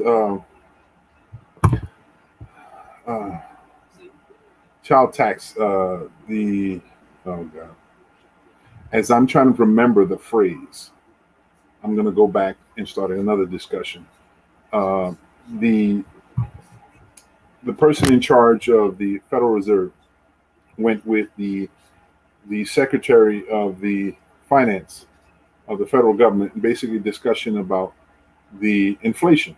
Inflation has been a real part of the nation, especially past a pandemic where in such a decline, all of a sudden there's a rise in finances, the economy. Inflation is a necessary tool to help bring balance. The discussion that's being discussed is the term of how long this quote unquote inflation process will it take. Well, the professionals in the federal government are basically saying we should not expect to be in an inflated child tax credit. Thank you, Renee. We shouldn't expect to be in such a high intense level of inflation for an extraordinary amount of time. We shouldn't. They're expecting something within 3 months. You'll start seeing stabilization and then a leveling out, plateauing, and then hopefully shortly after, you'll see decline on the rates and the inflation process itself. So just think of it as paying itself. All this money that's been going out from the federal government all over for different reasons to help stabilize the economy. That's the way that it basically garnishes and creates the money to replenish those funds. Now, the child tax credit. Thank you again, Renee. Child tax credit should have just recently sent out people should be. Matter of fact, as of yesterday, child tax credit dollars should be received by people. You should check your account if you're eligible. If you're not eligible, if you want, and if you're not registered for tax credit, you can send information into the IRS so you can get it just in case you don't have direct deposit.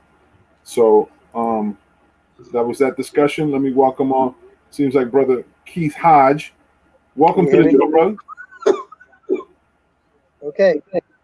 I see you. How you doing, man? Can you hear me? You're on, Keith. Okay, I'm on? Yes, You're on. Okay, great. Hello, everybody. How are you, man? Hi. Hope you can hear. I want to send you a computer for Christmas, Hope you can hear me. Hi, I'm Keith Hodge, and we're here to talk about the Caribbean and the Caribbean Festival that is coming up tomorrow, right here at Wiggins Park in Camden, New Jersey. It's going to be a great show. It's free, and it's from 2 p.m. to 8 p.m. So, folks, come on out, enjoy as we celebrate the Caribbean and this festival. We have some great things coming up. We're going to be having some great entertainment. Pamanapi, we're going to have the big costumes coming in from Carnival celebrations. We're also going to have a lot of performers, and that's from 2 p.m. to 8 p.m. Right at the Camden waterfront, which is right next to the aquarium, New Jersey Aquarium. That's all you got to remember. You will hear us before you see us. Promise. And it's going to be great. It's free from 2 p.m. to 8 p.m. at the Camden waterfront. That's the South Jersey Caribbean Festival. Awesome. Thank you for letting us know about it, Keith. Can you hear me? Yeah. Okay. I said thank you for coming on and thank you for sharing that with us. You're welcome. We also have we just crowned the Miss Caribbean U.S. pageant queen, who was actually Miss USA, and she will be there as well. We are also doing the Miss Prince for folks who are looking to do something fun for their kids. If you have any kids from the age of 5 to 12, we're doing the Miss Princess Caribbean U.S. pageant, and that's coming up on September the 18th, right here in Philadelphia. So you can go to misscaribbean.org for all information. Okay? That's misscaribbean.org, because they have a lot of fun things coming up as well. Awesome. With all this entertainment going on, who do you have performing? Oh, we are performing Pamanapi, which is the current Calypso champion right now, coming out of the Caribbean, especially Trinidad and Tobago. And he's be doing his famous backyard jam and big people party and a lot of other fun music, as well as some reggae artists we have coming in. And of course, we also have some Latin performers, Latin groups that will be there also. So we're trying to make sure everybody is represented at the Caribbean Festival, in addition to making sure that everyone is represented at the Miss Caribbean pageant that is coming up. We just crowned last week. So next year, folks, we want everyone to be represented. All 52 Caribbean islands. We are shooting for the best. So check out misscaribbean.org and also come down to the Caribbean Festival tomorrow. Okay. It's free, like I said, and that's going to be at Camden Waterfront. Okay. Just Google, folks, for those of you driving in, New Jersey Aquarium is right next door. Well, Keith, do me a favor. What type of food do we have to look forward to for people? We got a lot of Caribbean foods. We can have Caribbean vendors and a lot of Caribbean T-shirts and all the fun things, merchandise associated with the Caribbean. Right, representing. I got you. So we'll have the roti trucks and. Yes, you can have some roti and some nice food as well. Those are about that roti, I'll tell you, my brother. And a lot of fun music, calypso, reggae. We're gonna be jamming. You folks, those of you who have been home for so long can come on out and shake a couple legs and really A couple enjoy legs. yourself. Just shake.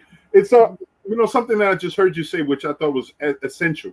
A lot of times when we have Caribbean festivals all over the place, there's a misperception or misconception that it's exclusively for people who are non-Spanish speaking. You mentioned Latinos being involved in the Caribbean because they're all in the Caribbean.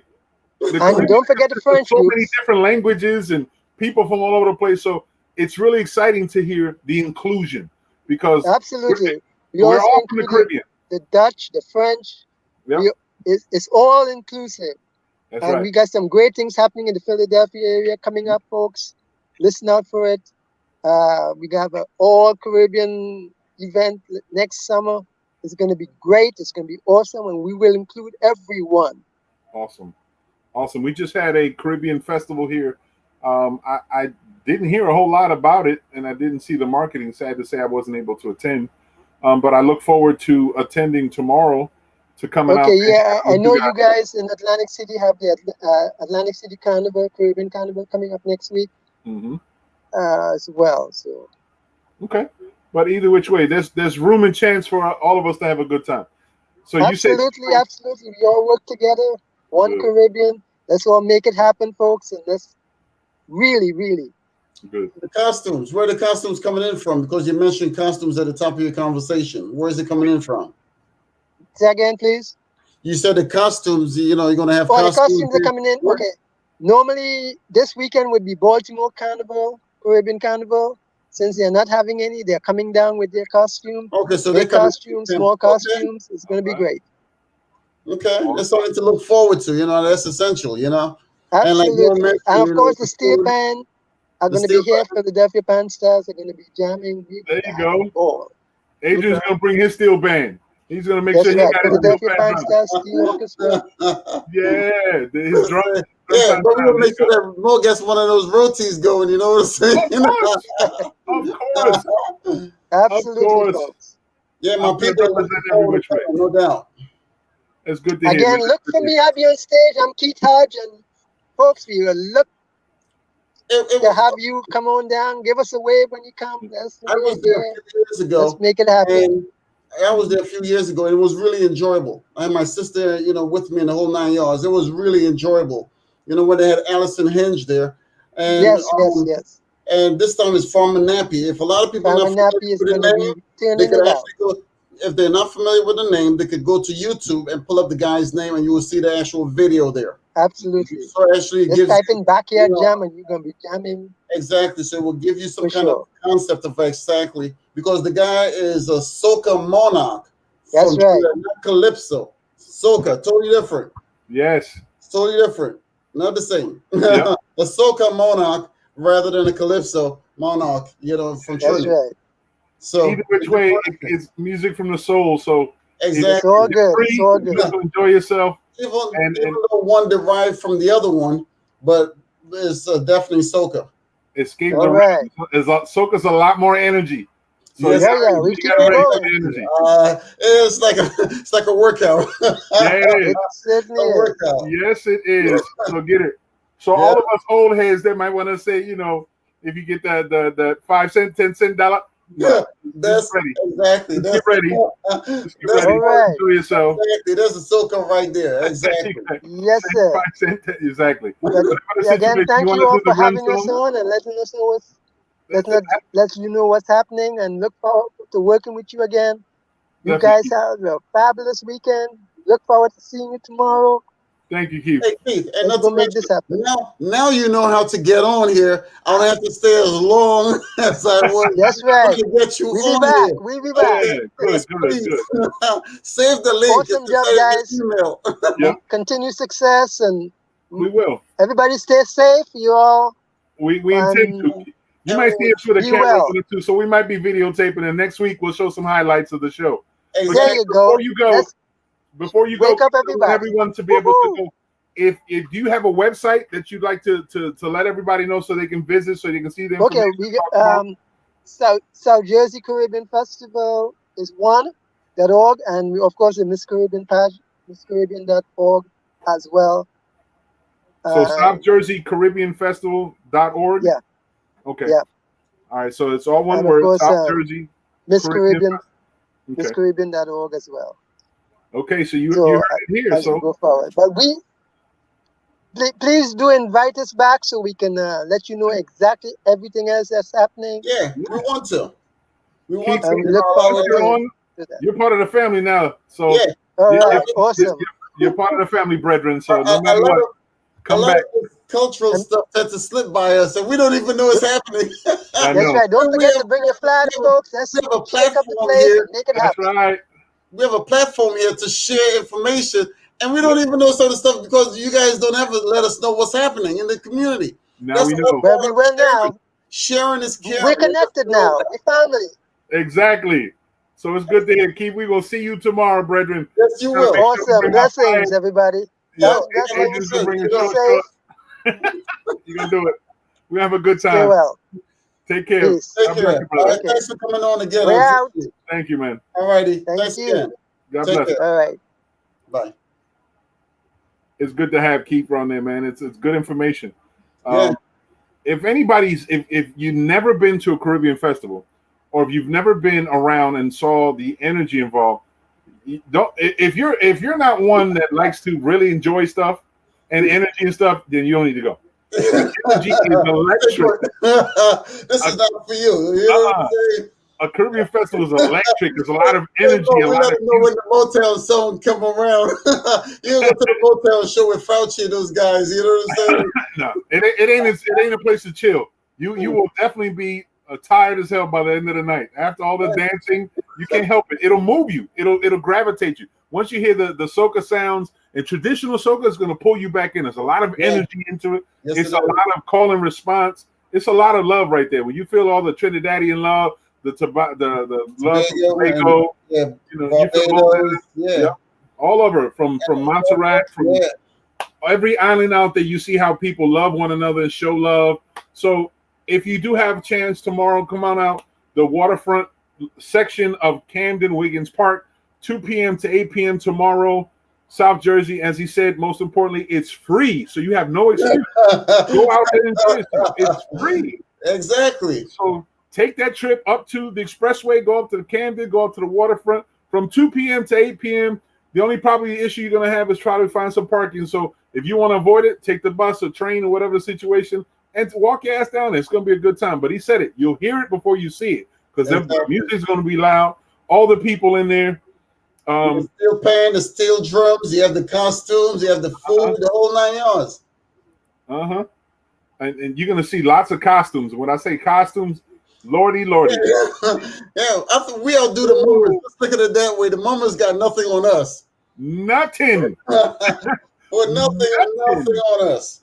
Nothing. You see people proudly wearing the colors of their flag, The proudly second rocking their flags. Western Hemisphere, to tell you the truth. You don't see have it to all. Brazil. Yeah. You see all the beautiful feathers, the feathered outfits. It's amazing. Like I said, when you see the festivals that come around, you'll see sometimes pictures of the Carnival down in Brazil. Beautiful. It's Brazilian. It's their version. But it's not the same as the Caribbean Carnival that we have in the Caribbean. It's not the same. You have a lot more fire, a lot more heat, a lot more life and vibrant. It's a lot more pride. So it's a whole lot more music. The thing about it that's so interesting, they tend to have a lot of Caribbean festivals all around the world, but the big one is in Trinidad. So they have the smaller ones all around the country and around the world, the whole 9 yards, and then they plan for the very big one down in Trinidad, looking at it in February. Mm-hmm. And that's where everything meets up. And I say the same thing. I've been recruited for about 20 years from college. My girl Michelle used to always say, you need to go down to, you got to go Carnival in Trinidad. There is no mistaking. You go there, you don't have to go anywhere else. You will have a ball. And the more she emphasized it, the scarier it got to me. It was like one of those type of things where it redefined my life if I go there. So now being an old married man, I probably will go so my wife and I can enjoy ourselves. Man, that's something for the bucket list, man. I'm telling you, it's a to-do. It's definitely. I live vicariously through my 18-year-old son. He can He can enjoy himself. He'll go in and throw his dollar. All of those athletes, like Usain Bolt, all of those guys, they hop on their private jet and they fly down. All these planes coming in, to Trinidad during that period of time. A whole week of partying, 2 weeks, to 2 weeks, yeah. It's the whole thing. It's all, and it's tied in with the Epiphany. It's all tied in because these are all Christian-based nations that have been partying, and it's all part of the whole Christian Judeo process. And you see different remnants of it all over the planet. It's not as the same. It's not the same as what we have in the Caribbean. It's a lot more pride, a lot more fun. New Orleans, look at New Orleans. New Orleans try every single year. I mean, that's fine for what they do, but you can't compete. Yeah, it's the same.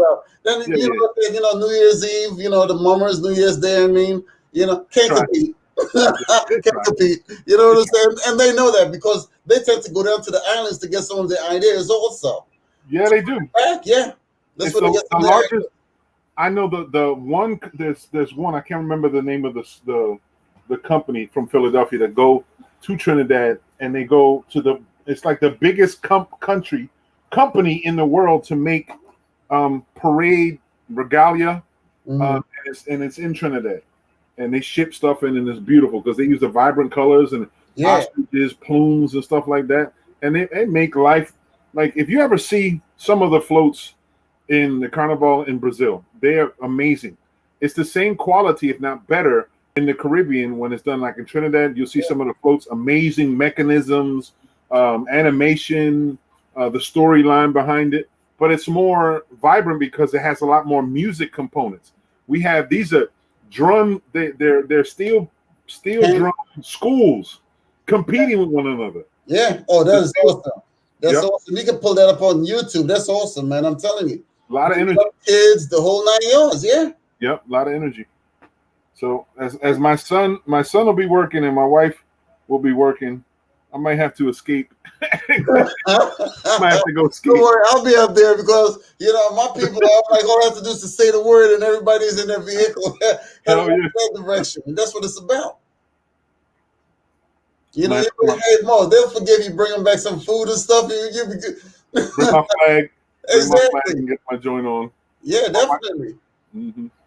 This is long as I've seen traditionally they'll break out the color bombs. You know how people's face get all red with the paint and all that stuff, like the color bombs. I was like, oh man, I could see me coming back home. My wife would be like, where the hell were you? Celebrating? It's celebrating exiting from the pandemic, which we never exited. That's it. Celebrating being born from Caribbean family. Yeah, but he said something that was important also because he mentioned that in Washington, D.C., they normally have a carnival there, and Maryland, but they're not having theirs this year. So those people are coming up to Wiggins Park tomorrow. So they're bringing all of their costumes and the whole 9 yards up to Wiggins Park, the carnival, So that's pretty, impressive. Very impressive.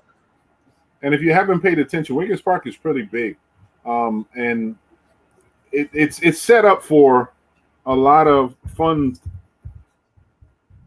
Let me see if I can put up a picture so you guys can see how Wiggins Park, the image, and how it's pretty big. And the festivities that take place in Wiggins Park is pretty fly.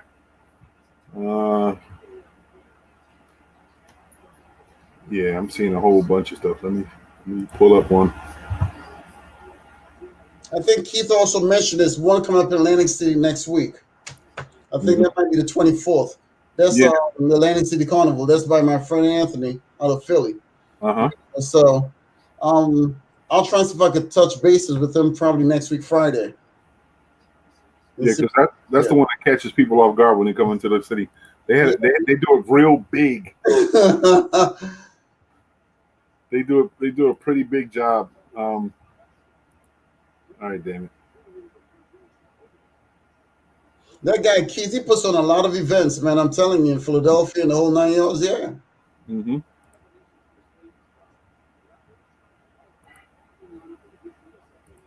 I'm having a difficulty with this. We have an update. There's been an update on Windows, right? And Windows does this shit. It has this whole new window that they pop up and they give information and they show all this information. What the hell is that? That's Windows. That's Windows. Oh my God! I'm like, what the hell are they trying to share? See, this is the crazy stuff. Anyway, I'm gonna try to share Wiggins Park. Is it? I got the wrong one. Here we go. They're about to pop up. Anyway, this is Wiggins Park, and this is from Arena Life. But wait, you know what? No, the best picture is the one before that. I'm gonna show you how the area is pretty big. I didn't want that one. Anyway, it's pretty festive when you go into the Camden area. Wiggins Park is. Just add for Wiggins Park. Where the hell is all this stuff? See what I'm saying? Google sometimes want to show you whatever they want to show you. It's Wiggins. Okay, that's probably the reason why. Wiggins Park and Camden. Okay, yeah, that's what I was looking at in the beginning. Wiggins Park is pretty good. It's right on the water side, so it's got to fly. So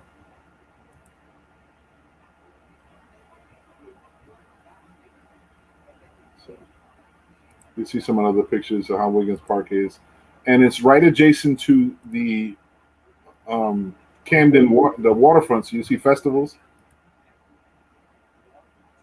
Maybe we can launch in that, yeah. Yeah, I'm trying to get it because I swear they all mess things up for people. They make it harder. You used to be able to just go right on an image and just show the image. You know, now it's like, now we're going to let you look at it from a distance. You know, you can look at a little piece of it, because if you got to go somewhere else, then we're going to have a problem. All right, let's see if we can get Ulysses Wiggins Waterfront Park. Okay, great. Anyway, this is just an image. So you'll see the stage on this side. You'll see vendors on the side. Exactly. This is a lawn. So you'll have the lawn type of thing. Okay, why are they showing the snake? I don't know what the hell.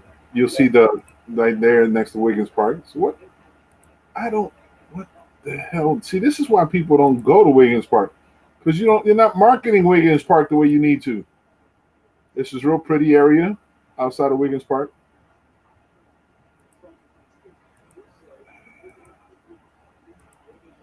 Oh God. Anyway, I'm done with that. Wiggins Park is a place to go to, y'all. It's pretty fly. It's adjacent to the aquarium there, you know. Yep. So you'll have different opportunities. If you want to go into the aquarium, you still can. If not, it's big enough to have these festivals. Is where a lot of the jazz festivals take place there. Mm-hmm. It's a lawn type setting, so it's pretty big.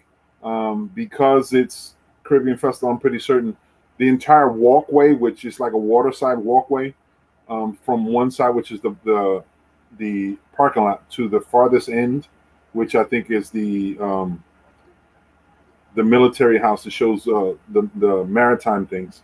But that's where that is. But I'm pretty certain they'll do a parade. You'll see the carnival stands. You'll see people.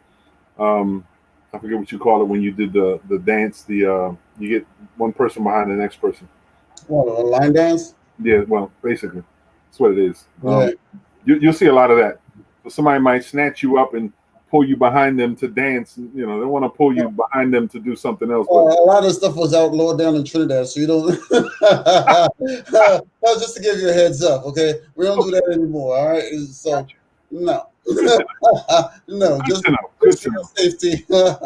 Good to know. So for those of you who want to travel to Trinity, there's no touch in Trinity. Yeah, right? Exactly. You know, yeah. Okay. Good to know. Good to know. They're still touching. They're still touching in a whole bunch of stuff.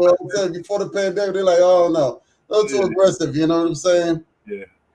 But at the waterfront park at Wiggins Park in Camden, they'll be touching. There'll be a whole lot of other stuff too going. So if that's your thing, that's what it is. But it's still family oriented, family fun, and it's free with all them F's going on. It's food, frolicking, fun, and it's free.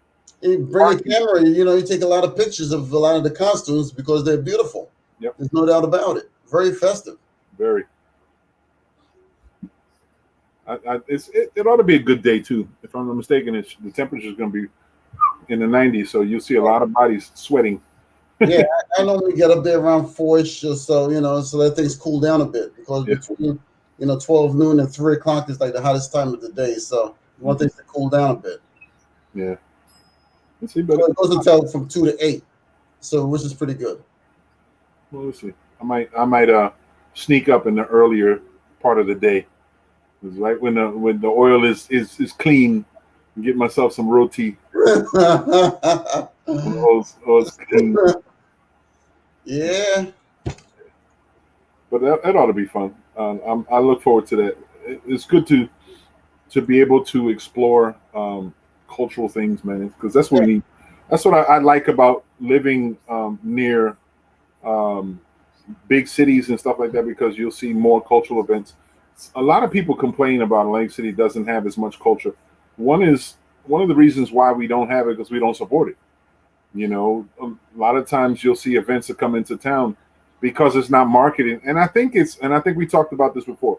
I think the companies that have these events here assume that we're going to mass publicize in the local area where we're limited in publicity or communications here in the area. Correct. So if you don't use brother was able to use the new norm to be able to publicize it, most people won't know. So we're able to share it on social media and using our platform to inform people. But companies that come in, they already think, well, they'll publicize it because it's a small town and they're going to want to get down and so on and so forth. That may be the case, but it don't mean they'll be publicizing it. So there'll be people out there talking about, I didn't know what's happening this weekend. You know about it also more because sometimes when these the promoters promote a lot of these events, they will normally put it in Philadelphia, expecting saying, okay, we're going to have it in Atlantic City, but we're going to promote it in Philly. But at the same time, you don't get Philly radio stations down here, and very very few and far between they will put it on the news. Yeah, it will be a brief slip on the news, and that's about it. Yeah, 10-second type thing. So. But you know what? He said something that took me back a minute. He said something about next week is the Caribbean Festival here on Carnival in Atlantic City, and I'm like, if I'm not mistaken, it took place not last week, not 2 weeks ago. Different group of individuals. Okay. Different people. Okay, cool. That's fine. People. That's fine because I know my colleague had mentioned stumbling onto something that was going on, and I'm like, we didn't know. We didn't know what was going on because usually something like that comes into the city. Hell yeah, I'm gonna come support. They promoted outside of Atlantic City, promoted in Philadelphia, put it on, WDS, or they'll put it, on one of those up there, Power 99, whatever. But the one next week, that's your boy Anthony? Correct. Okay, so that's the one that gets picked. The one in Atlantic City next week, correct. Yeah. So this one is like Keith, and I believe in August there's another one coming up in Philadelphia at Penn's Landing. Right. So I was in Philly yesterday, so it seemed like they're doing a makeover at Penn's Landing up there. Really? Okay. Yeah. I was telling my wife I have an idea of something that I would love to see promoted here, to have our own type of Penn's Landing or area that you can have festivals, open air festivals and open air vending, located someplace really friendly. So you can have a good summertime venue, an all year round venue also that can, it can be supported. Where would you think? Where would you put something like that in Atlantic City? Atlantic City is an island surrounded by water. What would be the best view? Well, an open air area again, because it's a waterside thing. Beta Field would be a good location to have something. You can have a centralized location, so you can have partially like a concrete area that's covered, to have vendors and stuff. And if it's covered with a high pitched roof, you can have a mini concert inside. Okay. You can have a stage on one side, concert, music, electricity, covered ranges, bathrooms, everything taken care of. And when you're not in a concert mood, it can be a festival ground where vendors can be left and right. And it's big enough so it can be utilized, and it's safe enough and managed well. So it's just opportunities to have there. That's just Beta Field.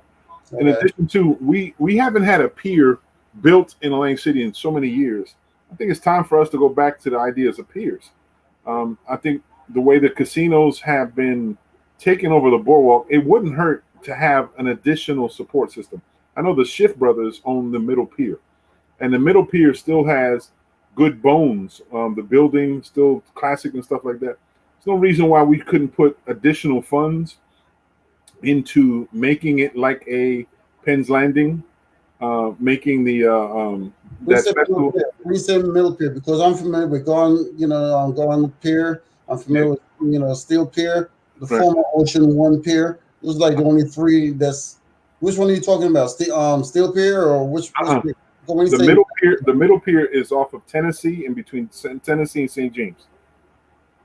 okay, so you pretty much looking at Garden Pier. No, Garden Pier is Is across the street right across got it. from the ocean. Right. That's Garden Pier. That's Okay. only half the size of the pier that it was back when we were Yeah. young. Mm-hmm. Remember, the hurricane came in and they swept up. Man, they used to have mega concerts in the background.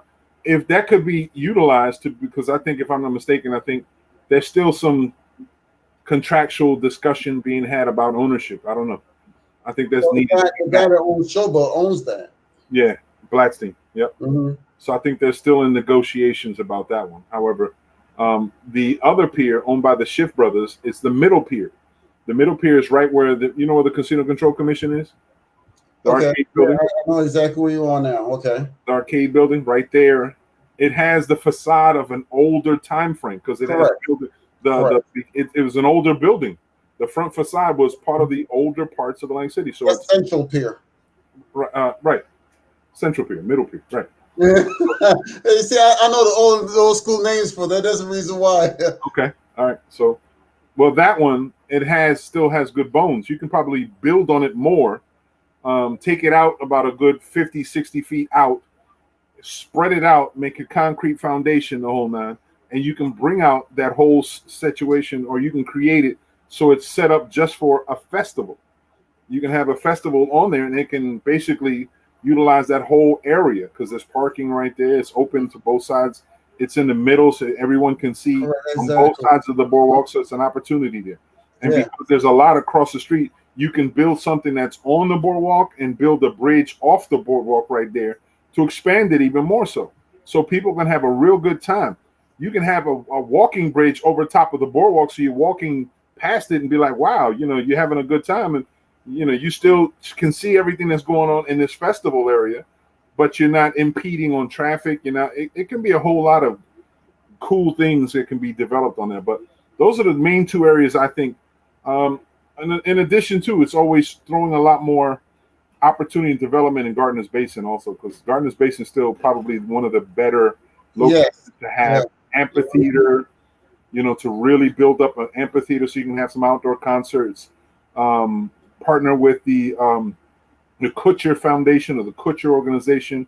The president's stepson owns the property water. We need to take it, as an eminent domain, and to really develop that whole waterside area. And you can have festival grounds, you can have ample parking, because ultimately, the biggest thing that's the impediment that Atlantic City has faced is always the discussion about parking. You don't have that same discussion in New York City. New York City, there is no parking. There's no assumption of parking. Baltimore, there is no parking. You don't assume that you're supposed to have parking. You get it where you can. That's it.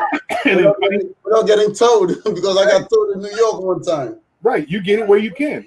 Right. So if you implement the whole concept of having this wonderful festival run, and you just tell people, like, listen, we're having a festival, and the first question they have is there parking? Yes, you find parking wherever in the city. You can park wherever. Atlantic City ain't but so big. You can take a jitney, you can take a bus, you can the jitneys. Yeah. It's not that big. It's not that big, so you can find parking. There's even off-site parking on the expressway. You can have these major festivals all over the place and not have to worry about parking, because congestion is one of the issues that Atlantic City has had. Congestion during the summertime, nobody wants to walk. Everybody wants to ride in all the time.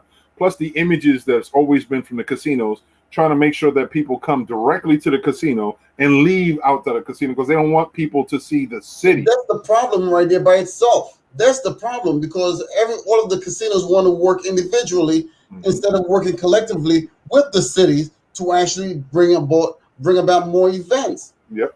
Because I remember back in the day on the Atlantic City Expressway, that was for the employees. A lot of the employees actually parked their cars and they took a shuttle into Atlantic City. You can still have events and do the same concept. What if Atlantic City had a citywide block party on Atlantic Avenue? where Atlantic Avenue was blocked off, carnival set up, food everywhere, and walking traffic back and forth. You have a chili cooking contest on another side, barbecue contest on another side. You have 3 stages all over the place, and multiple casinos are part of the sponsorship packages. Everything, you have so many people enjoying themselves there, they would come in. Everybody will get in on the right. And they want to, and this is the thing, when you do something like that, it actually promotes the idea of staying. They want to stay there longer, because it's not just that cabin fever concept that these casinos keep promoting by staying solely on their property. Exactly. You should stay on our property. We're a resort. You can eat here in our resort. You can go to this in our resort. No, people want to come out of the building. So if you, as the resort owner, are promoting something in the city as part of the package that you're presenting, it widens the options for people. So it benefits all the way around. It's part of a whole new marketing plan, and it gives people, lower level individuals who are business owners, opportunities to make money. It also promotes the city, because not only are you promoting the event, you're going to beautify the city so it looks good to have it. So the images, the lighting, the fanfare, you can create lighting, special lighting, nighttime stages, everything. It'd be so much activity throughout the entire city, because it would be more people would want to come to participate in something like that. But look at we have miles of beaches right here in Atlantic City. You know what I'm saying? There's a lot of resources right here. You have a train station, you have a bus station nearby. You have all the infrastructure already here.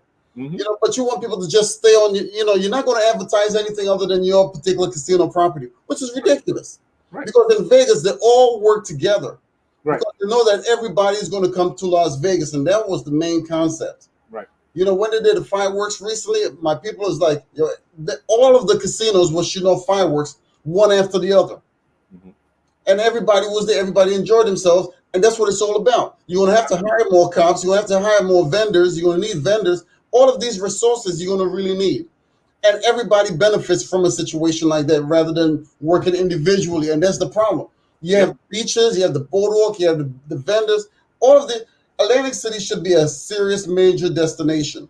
Seriously. There's so much potential. And having so much discussion, because more and more people open up to have discussions with me because of my intent to run for mayor, right? So I'm listening to people all over the place, and a lot of us share the same sentiment. What we're not doing is promoting the best part of Atlantic City.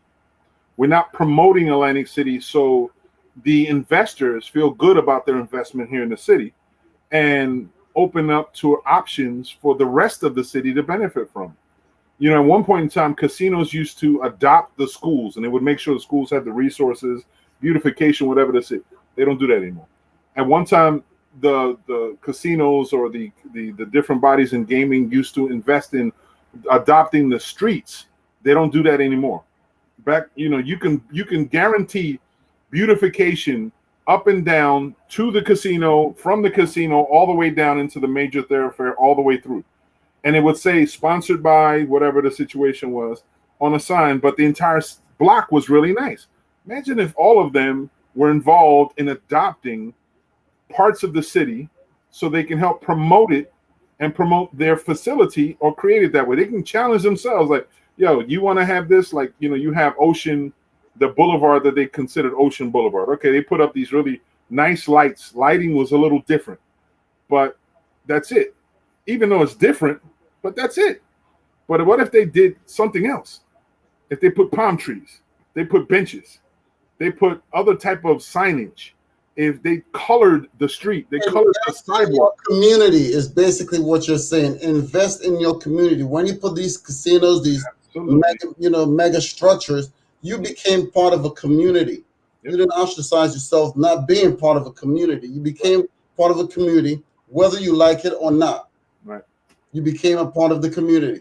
Like in the very beginning, when Ocean came about, when it was first Revel, they were selling this idea that the beach is part of the whole thing, and they should have.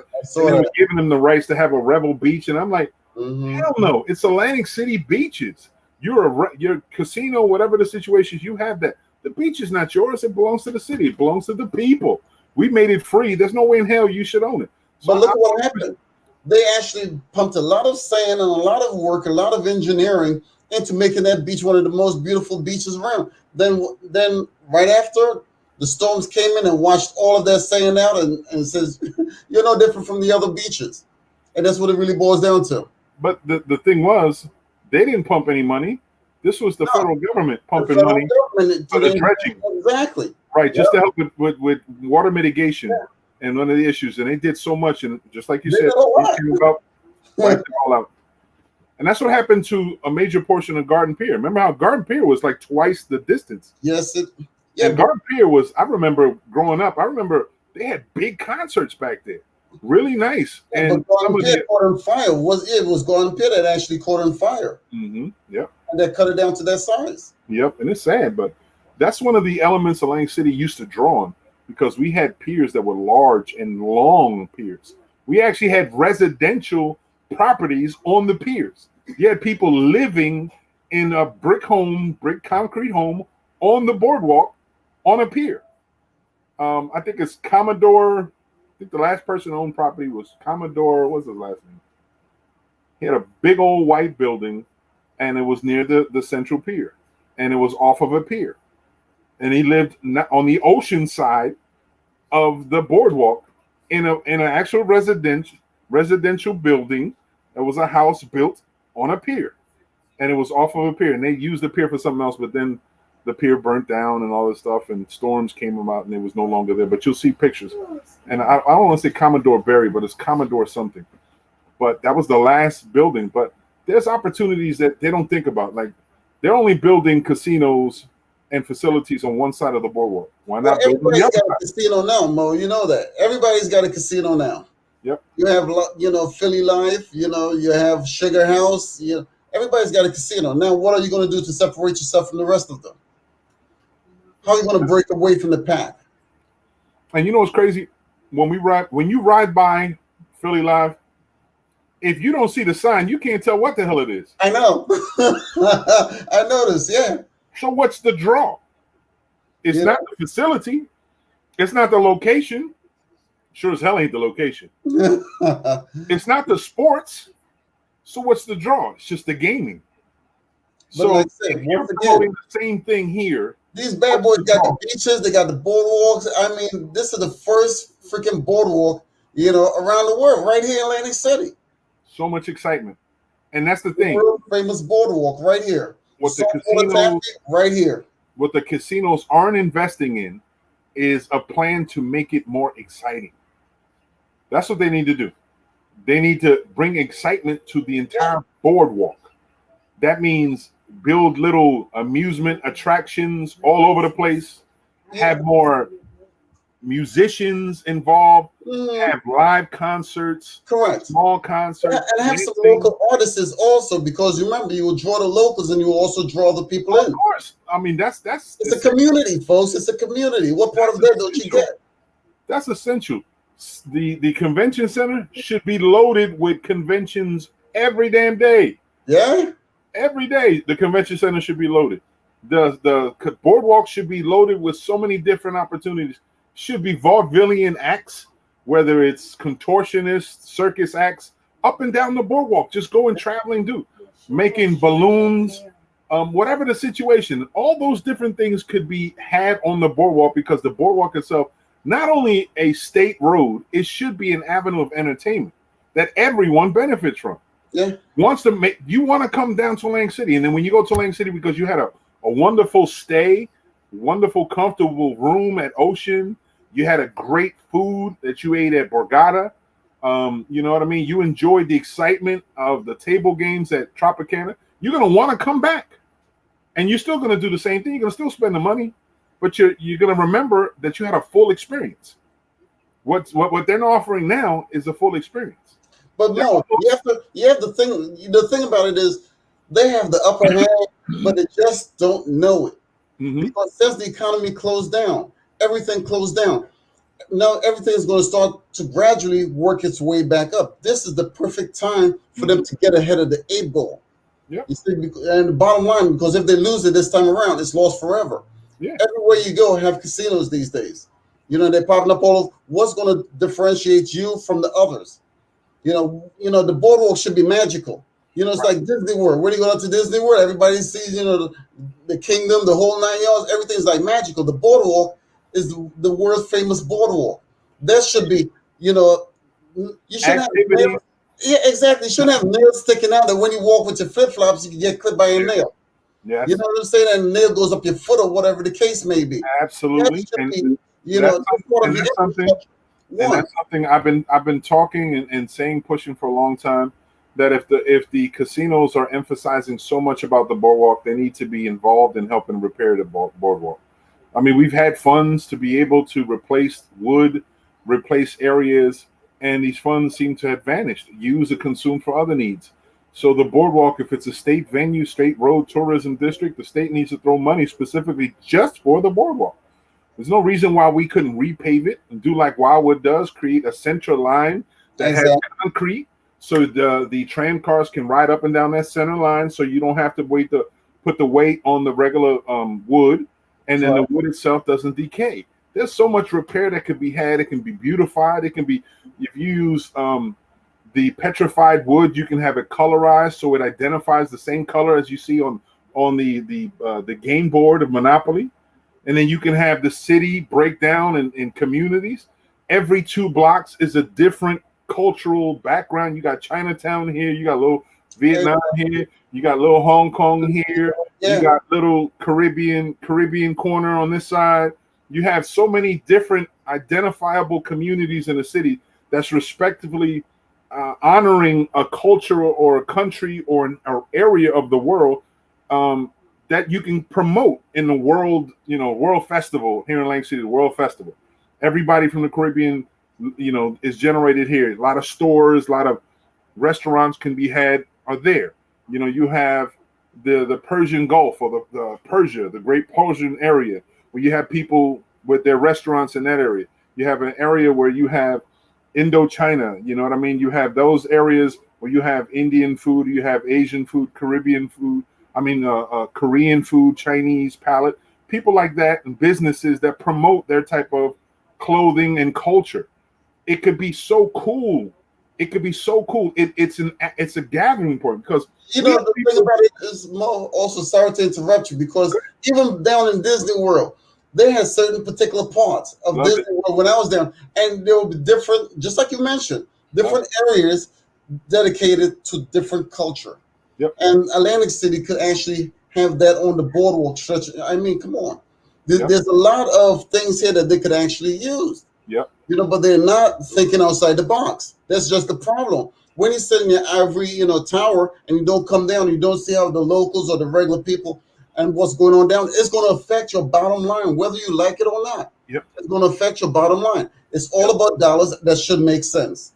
We got so many areas, like the traditional Ducktown has been known to be traditionally Italian. So instead of calling it Ducktown, and we already know it's Ducktown, we can call Little Italy.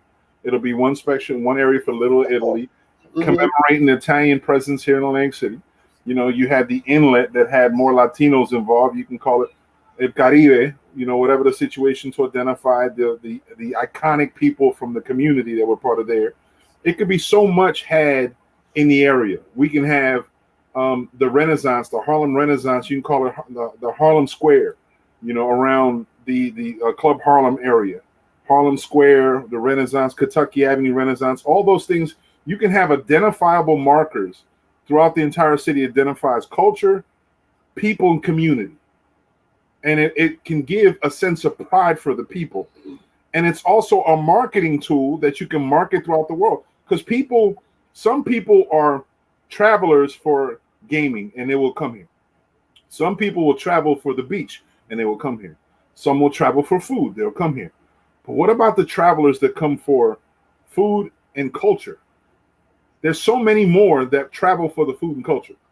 Asians that will go to Boston just because Boston has a Chinatown, or Philadelphia has a Chinatown, or Baltimore has a Chinatown, or Los Angeles has a Chinatown. Why don't we have a Chinatown? Makes sense. And it makes dollars, because it gives an opportunity to highlight cultures, food, and opportunities. It doesn't degrade or should not negate the existence of other people in all cultures, but it gives everyone an opportunity to be identified in the city.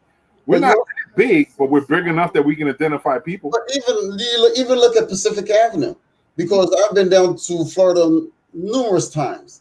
Yep. You know, but you see South Beach, you have that one strip of, everybody's on South Beach where the bars and the restaurants and all of that, Yep. right there on South Beach. And they're cruising their cars down, Ocean Drive. That could be Pacific Avenue.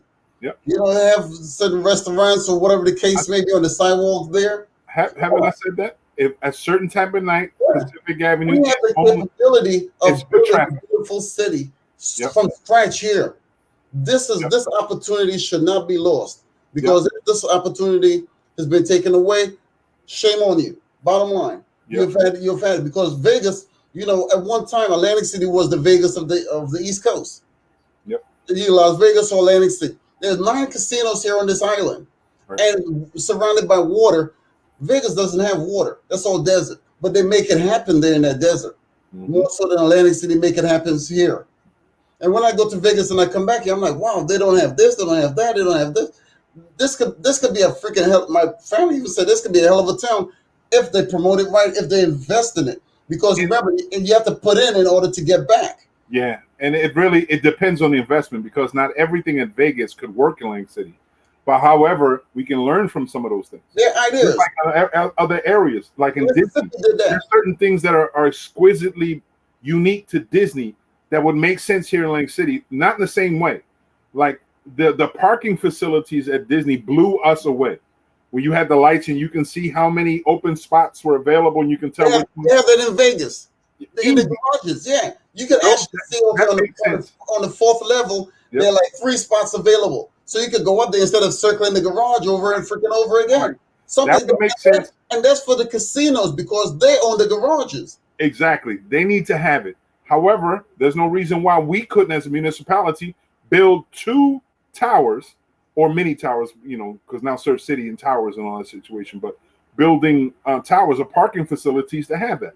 You can have enough income, revenue, and location. If you have one closer to the center city, and then you have one closer to the North Beach area, where you have a lot more activity in the north side, and you can have those 2 areas just setting up revenue for city things, whether it's beach replenishment, whether it's youth employment, recreation, all those things can be had through the parking facilities. You can give them jobs. You can create a parking. Don't they have something like that for the public down by White House sub shop? There's a building there I believe it's on Fairmount Avenue, one of those places. And as soon as you're coming off the expressway, it's right there on the left-hand side. That's the CRDA and South Jersey Transit Authority created a parking facility that I don't even think is used much. It's a trip, and they have that bright ass sign that they created. That LED sign got to be the brightest sign I've ever seen on the planet. You have the garage here, you have the train station here, you have the Sheraton here, and they still can't make things happen here. I mean, it's like shows that situation, and it just shows that the concept, if you build it, they will come, doesn't always work. No. That's pre-pandemic. This is post-pandemic. Get on board and get off. I'm like, Bass Pro Shop, great idea. Didn't work. Take Bass Pro Shop out, build a facility, create an indoor mall inside. So all these stores that didn't work in the walk work inside the mall. You can have that food court, everything inside the mall. That is an anchor for the outlet stores. But here goes an essential. How about a crosswalk going across so the people don't have to cross these highways? You go to some walkovers. A walkover, exactly. Yep. There is none. Right. These people walking across the street, dodging cars. It's ridiculous down there. You can have a walkover like they have in Manhattan. There's not even a walk. You can have a freaking escalator or a man lift. Well, there's a it's actually an overhead, like a boardwalk in Manhattan that goes some excess of 8 or 9 blocks long. And it's basically just that. It's an overpass. It's created a platform, and it's all kinds of landscaping on the platform and the whole 9, benches and everything. So it's for people who want to walk or jog for distances without having to worry about traffic and nothing like that. Right. That can be built here if we had an essential emphasis, if we were going to emphasize so much on the walk, okay, cool. You want to do a walk? So do something so people would walk. You build a platform from Pacific Avenue. You build a big platform on Pacific Avenue so people can walk back and forth to the casinos, whatever the situation, they don't want to go to the boardwalk or weather doesn't permit it, so they can walk from there all the way and not on the street. They walk over to the walk. So people that just want to go back and forth. Sometimes it's just a direct path or give them more access. They're like, okay, but they got the streets. Yeah, but not everybody want to walk on the street. Maybe the congestion is so heavy. Maybe the traffic, all those jitneys coming in and all the other traffic, and they're just bugging out, becomes dangerous and scares people. Unless from 8 p.m. to 4 a.m., there is no automobile traffic on Pacific at all, and it's all foot traffic, and you promote festivals and activities and restaurants, open air restaurants and cafes and vendors and food trucks off of Pacific Avenue. See, but Mo, you have to go back to this again. They have all of the money, but none of the ideas. It's not going to work, folks. It's not going to work. It's not going to work. It's no different from Elon Musk and all these guys shooting their stuff up into space, but they're not investing any money in the people that actually living here on this planet. It's not going to work at the end of the day. It just shows you it's just a lack of ingenuity.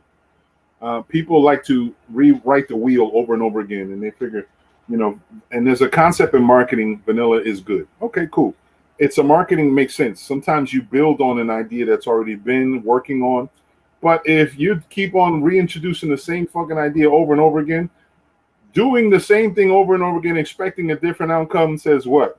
It's insanity. It's all the city marketing, the fathers of marketing Atlantic City have all been doing, expressing how insane they are trying to relive the concept of being Vegas. We're not Vegas. They have all of these casinos up here, but none of them ain't doing jack. And that's just where I look at it for the community or anything otherwise. Fixing the roads, the infrastructure, and helping a lot of the stuff. I mean, they have this. This is a perfect opportunity to get things right.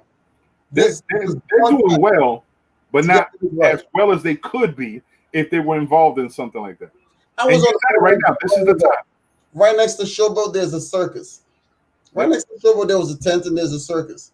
Yep. I'm like saying, how many people really know that even existed? Because I didn't until I decided to take a stroll on the boards. For kids and adult circus. Not marketing. It should be marketed throughout the whole entire city. One point in time, we used to have when Barnum and Bailey would come into town, they would have elephants. Exactly. That's what I'm saying. It was a marketing tool. Yeah. Cool.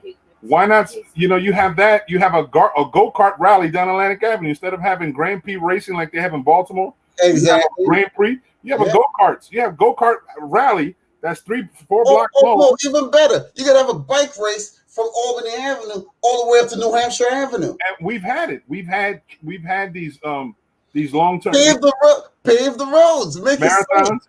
Oh, yeah, that's without even saying. There's so many roads here that need uplifting, filling, and paving. It would make sense. I would even ride a horse over some of these roads around here. Oh, it's horrendous. It's horrendous. It's horrendous. The plan here needs a better traffic, like an agency authority working specifically on traffic and pavement. That's all. That's all they need to do. It's all they need to work on. That's it. And doing that, like the show more, they take a lot of money out of the community or whatever the case may, but they don't invest back into the community like they rightfully should. That's just the bottom line. Absolutely. And if people are not paying attention, like there's going to be a big migration within the next couple of years of individuals that are getting pushed out of Stanley Holmes Village on the concept of living in scattered homes or mixed homes. But the way the development is, you won't be able to develop equal amounts of homes for the people who need the homes. So you're going to have a large amount of people pushed out of the community and pushed out of Atlantic City because they're going to be able to afford it. But what if they introduced the partnerships back in the casino industry and created a housing project? So it's not only housing, it's developing living community project. So you're developing communities. You're providing housing by providing good quality homes or whatever the situation is. And, you don't have to build the same type of community. You can have mini towers. You have 3 floors instead of 6 floors, just 3. And then you build 2-bedroom apartments in this one. And you have 2-bedroom houses and 4-bedroom houses around. You have up and down, all kinds of things that supplies enough different types of housing. You have retail businesses on the foundation of the home, so you have people that work there. So if you work and live on the same property, it makes you ownership. Then if it's part of a whole scape of promotion that we talked about before, this is the Chinatown project. This is what we're talking about. This is little Saigon, and this is the promotion. Everything is all, the regalia, the beautiful decoration to make it look that way. Little Persia, the Caribbean, palm trees. I was in Philly yesterday. I was in Philly yesterday at the Redding's terminal, and there's so much happening in the Reading terminal. It's like all different types of businesses under one roof. Mm-hmm. I said it. And the thing about it is because you get parked inside of the gallery, and you only walk 2 blocks in there at the Reading terminal. Yep. And right next to it, adjacent to that, is the bus terminal. Yep. And all of those guys, like it says, you can spend an entire day with your family walking around inside of there, or you could just walk a few blocks over and you're right there on Market Street. I love the Reading terminal, and I said Atlantic City would be essential to build a Reading terminal or a French market like in New Orleans has. It's the same concept. It's basically providing vendors and small businesses space underneath one facility. Mm-hmm. They share the expense to manage the facility. They share the expense to secure the facility, manage this, and it's shared space, basically what it is. And it promotes opportunities for people who can't afford brick and mortar to get into business and get good quality food. And it's a tourist attraction. So I thought about that property off of MLK right on the corner. It's big enough. You can build a big giant warehouse and create a terminal market right there. It's 2 blocks from a bus station, 2 blocks from the boardwalk. It's off of a thoroughfare, so somebody can drive closer to it. It's in the chain of Central City that you can promote more and better atmosphere in Central City, so it won't be so drab. It won't be the zombie zone. You won't see another killing on that strip because it's so active and so much people, so much business, and so much activity thriving that those individuals that thrive in the dark won't be able to thrive there. So it makes so much sense. But you see how we've been moving. But the thing about it is, because like I said, once again, Atlantic City is that monopoly board. Everybody wants to be the king of the board, and that's the problem. Everybody wants to be king of the hill. Yep. So everybody's doing their own damn thing. That's all it is. It's everybody wants the fruits of the labor and never want to put in the work. Well, like I said, what you get is what you put in. That's just the bottom line. Hell yeah. And I'm like, there's a lot of great opportunities for people. Yep. So and people, and there's a lot of, like yourself with a lot of great ideas. It's just you never get a chance to be able to share your ideas because nobody's listening. Or if they listen, they'll take your ideas and make it their own and teach you how to process. And it shouldn't be like that. Like we're in the process of trying to do better and be better by including more people. So like I said, one of the things I told my wife is, God willing, if everything works out and I'm elected as mayor, I want to include more people in the process of developing the city. I want more people, more ideas. I want everyone to feel ownership, like they have some part in it. You mentioned you want to build a playground in a certain area. Cool. Give me an idea what kind of playground you would want. And then when it's finally built, I want you there also. And then we're going to tell everybody, this was your idea. And maybe you name it or the community names it after you or whatever. But it's your idea. We want to make sure you promote it. We got enough abandoned homes or homes that need to be developed that people walked away. Why not take it and convert them into community centers? But I spoke about that many times before because there's as many abandoned properties that you see around here. All of those properties belong to the city. I don't give a damn what anybody said. Right. Because when you abandon it, it's on city land. The city has the ability to do an eminent domain on damn near anything. Yep.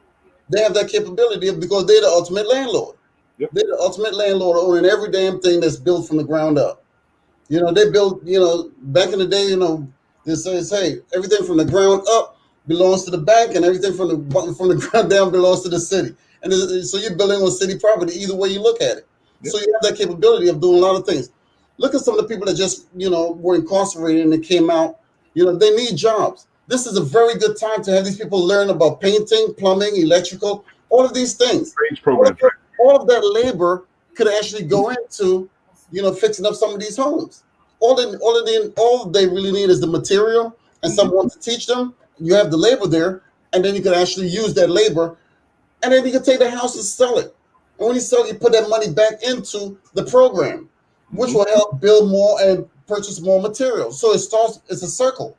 So you're getting people out there who've been incarcerated, and they just came out, they need things to do, rather than going back up inside the jails, and then we're still housing them where they're set up inside there any damn way.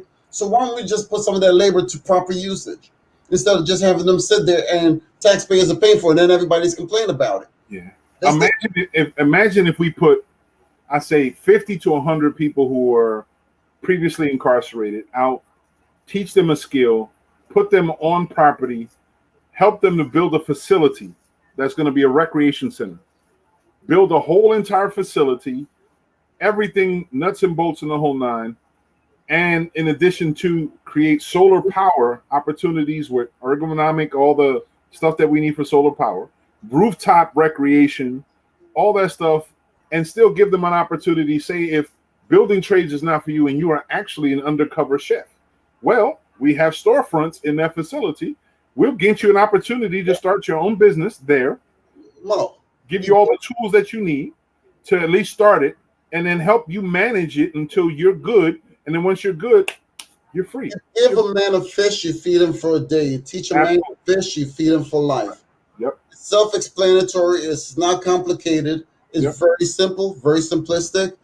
It doesn't take a lot. Just effort. That's all it really takes is effort.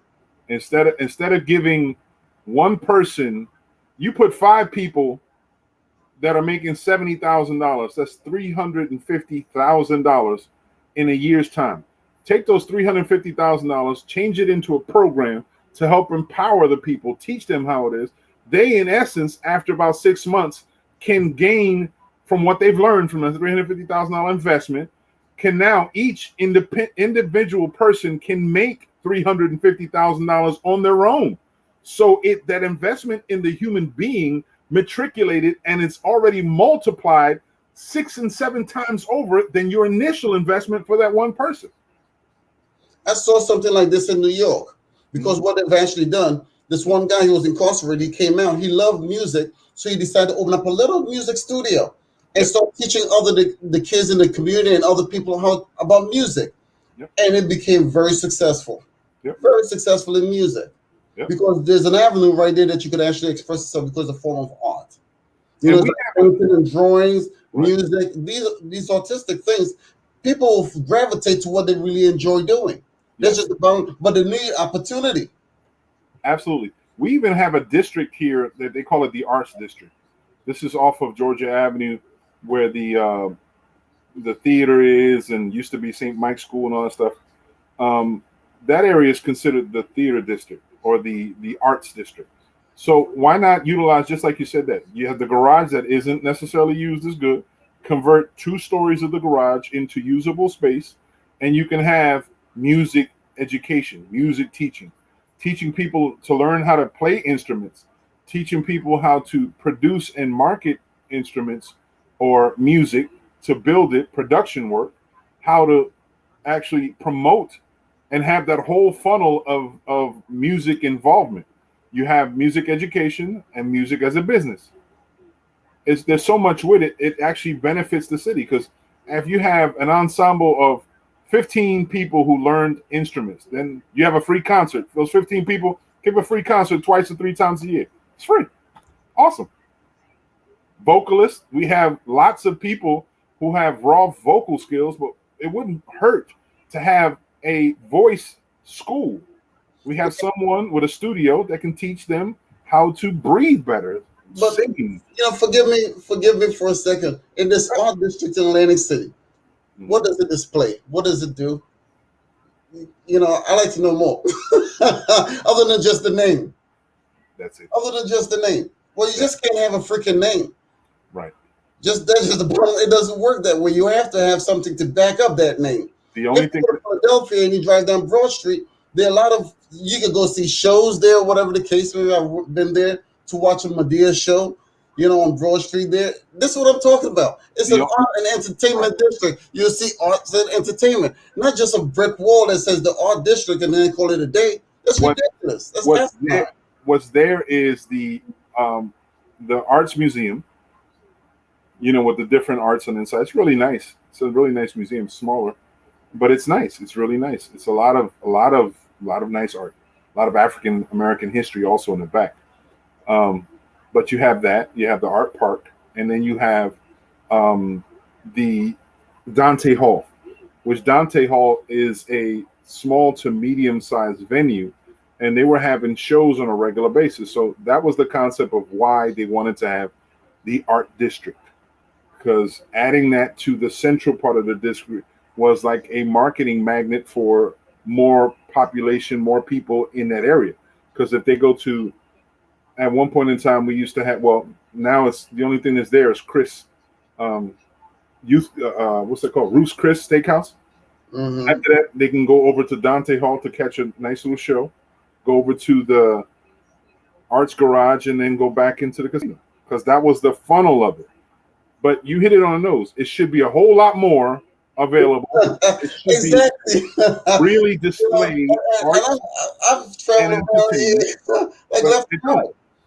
Like left and right. It's no different from where Jay-Z used to have the 40/40 club on Atlantic Avenue. That's nothing but boarded up now. Correct me if I'm wrong. And then that whole road around is so jacked up, it's like freaking ridiculous. It's a big space that should be better utilized. Across the street is a big ass parking space that's not being utilized. Next to Truck left garage. Next to 4040 is an adjacent building all the way down to the other side that's not being utilized. Why not convert that whole block into one massive size mini mall, a terminal market right there? It wouldn't hurt. A smaller version of what you see in Philadelphia. You have smaller venues, smaller things like this. They have the money, but they don't have the ideas. It's just and at the end of the day, they're gonna they'll be burning money. Hemorrhaging money is what I call it. You'll be hemorrhaging money like crazy. Yep. Because you don't have to, so you'll keep getting frustrated because you're putting money into something that's not reaping you any rewards. So that equals frustration, and that's exactly what's going to happen here. Yep. They could build a overhead walkway from that area onto the lot next door where Trump Plaza used to have that ground floor parking lot. That can have an open air bazaar every day or every weekend of the small vendors and everything. That's more draw. Here goes something. Yesterday I was at Dave and Buster's in Philly. Mm-hmm. And I remember some people try to compare this arcade here to Dave and Buster's in Philly. And that's exactly what I said. That's exactly what I said. No. It's something when there was nothing. When it's like when you're starving or you're thirsty, you can have toilet water and be the best tasting toilet water on the planet because you have nothing. It's not a Dave and Buster's, folks. It's not. Yeah, I was inside the arcade up there last week, around the boardwalk and showboat, went in and went right back out the other way. I mean, you know what I'm saying? I was at Dave and Buster's yesterday for over 2-3 hours. For what it is, they even have free parking. If you go to Dave and Buster's from Monday to mm-hmm. Friday, yeah, exactly, between 1 and 3 or whatever the case may be, you got free parking there. You don't have to bother paying. Right. If and we were supposed to have.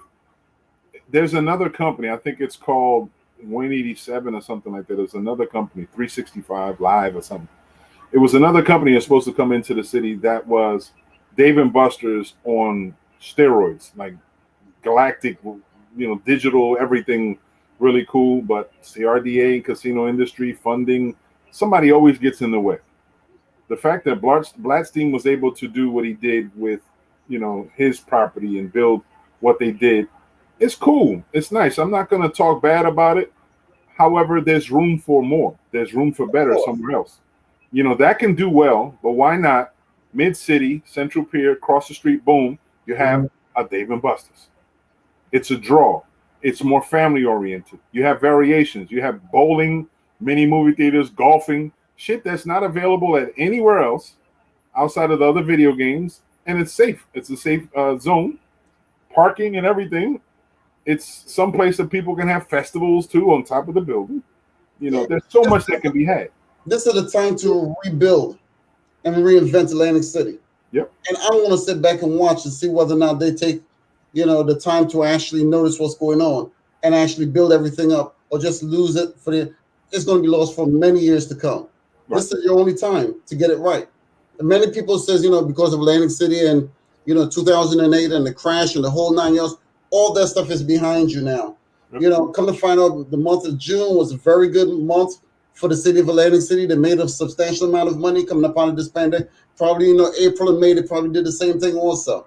So let's see if they're going to actually seize the moment or let it slip away. That's just, it's no different from when I was watching a basketball game a few nights ago with the Bucks, versus, Phoenix. And I said, well, Phoenix is playing. They don't really want to win, because if you want to win, you'll be playing a lot better, So let's see how far you're going to go. Mm-hmm. It's called determination. It's called drive. Let's see if you really wanted that bad.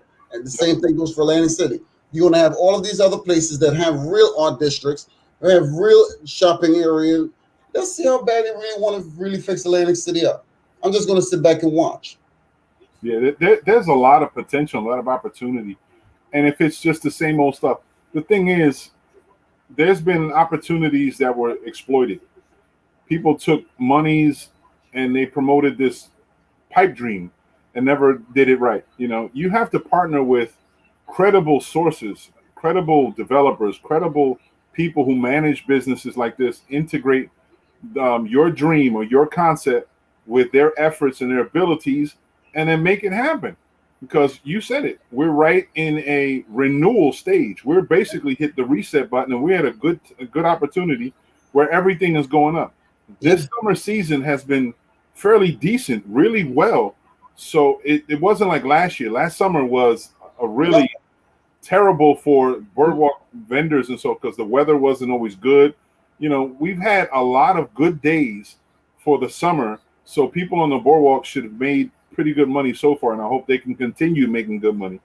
But we have to make sure that moving forward, when we develop more on the boardwalk, that it doesn't get impacted by the weather, that it works together in tandem with everything else that's on the boardwalk, so it doesn't make it look like it's excluded, and it raises the value of the entire boardwalk, not just the property that you're building. And then build the cohesion, build some sort of coalition with everyone else who has the interest or the vision of a better Atlantic City by marketing their whole plan. Why can't we have the Casino Olympics again? That was fun. It was fun.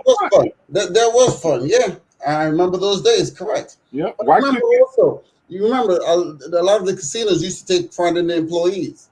Yep. Because now a lot of these guys are saying there's a labor shortage, and everybody says, no, it's not a labor shortage. It's a wage shortage. Because everything is going up these days. Inflation is up 13% in the entire country like crazy. Yeah. So you can't make the pre-pandemic wages. You have to make post-pandemic wages. The casinos used to have, during the summertime, do you remember? The employee picnics. Lake Absegami, they used to have, every year. Everybody, the employees look forward to it. They cut all of that out. Yep. So that was a great time for the employees to intermingle and get to know each other and their supervisors and see them on a regular basis. Build camaraderie. Build camaraderie, exactly. They took it away. But you know what? I will say that the one property that I see a lot more camaraderie and a lot more fellowship is Hard Rock. Bingo. Exactly. At Hard Rock, it seems like they're putting their best foot forward, and the others need to step up. Yep. And you see a lot less complacency from the employees at Hard Rock. Correct. Sometimes it's just life complaints of life issues and restrictions here and there, but complacency, real complacency, like you see in municipal government or dead end jobs here and there, that kind of stuff doesn't exist with them. Which again, it shows yet again, if you show value into your workers or your internal customers, your internal customers will turn around and treat your external customers good. The external customers are the ones that are bringing in the big money, the whales. So you treat your internal ones good, your external ones will be treated even I better. know that from personal experience because I worked for some of the best houses in the city of Atlantic City. Right. I worked for some of the best houses. I've worked for the original Golden Nugget when it was owned by Steve Wynn. Right. You know, I worked for Trump Plaza for many years when that was prospering big time, doing all the fights and Mike Tyson fights, and you can't even find a freaking place to park. Your tickets like about $300 just for something in the balcony or whatever the case may be. Mm-hmm. You know, I remember when Bally's was one of the original casinos, you know, coming up. I started over there at Bally's. Yeah. You know, and then at Harrington, they were actually like, so I worked for some of the best houses in the city of Atlantic City. But you remember at those times, money wasn't necessarily a restriction. People were willing to spend $300, $500, including the employees. And Yep. the employees. All you could go to a car dealership and you're working for like Trump Plaza, and it says, where do you work? Trump Plaza. Oh, yeah, no problem there. You know, you get a car, no problem.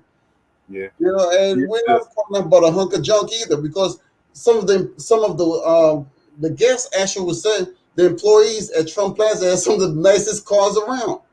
I see that now in Vegas is what they're actually doing to some of the, you know, like some of Steve Wynn's property, to Wynn or some of those other casinos. Mm-hmm. If you take care of your employees, it reflects and it actually shows that you care about them, and they're going to bring more people in.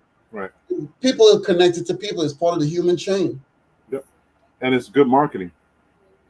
Good marketing. If you work at a facility, everybody going to know you work in a facility. And if they want to come into the city, they'll be like, all right, is there a way you can hook it up? If there was a way for an employee to manage getting even a 5%, 10% discount for families that want to spend on the property, that makes money for the property. Yeah. Because that small little discount comes back because the person coming from out of town wants to spend money. They want to come in and gamble. They want to come in and have that good time that they talk about. So imagine if that was part of that whole enticing program. No, I used to have players in the high limit pit when I dealt, you know, at Trump Plaza. Mm-hmm. And they would actually reserve, these are whales, they would reserve their table 24 hours in advance to play at my table only. 24 hours in advance. Mm-hmm. They don't want anyone else playing. So the dealers on the day shift, because I came in on swing, they would actually stand there on that particular table all day until I get there. And that's when the whale will come in during that period of time within my shift. Right. You know, so the bottom line is, if you take care of your employees, then it will come. Other than that, you know, they'll tell you, I'm not going to go to that place. Why would you want to go there? Yep. Because you think about it, how many times have you gone to a place, right? You're spending your hard-earned money. You go into a place and you don't necessarily feel welcome. As you walk into a spot, the first person you see should be a big-ass smile. Hey, how you doing? Welcome to the property. You know, I would put a place like that, you know, Cracker Barrel. I went to Cracker Barrel because my girl's like, Adrian, I've never been to Cracker Barrel. Let's go there. And the service was awful. I've been to so many restaurants, famous restaurants, well-known restaurants and casinos. I mean, I've been around. Mm-hmm. And this place was so crappy, it was freaking unreal. They offered me, they're like, you know, Mr. Huggins, we'll give you a free meal for you to come back. I said, I'm not coming back. Right now, you're a one and done. You know, and that's just where I look at it. The first impression is your lasting impression. That's it. That's the whole thing. I went online. I have over 12,000 people on Google that actually, you know, view my, you know, my comments. So do the math. Do the math. Yeah.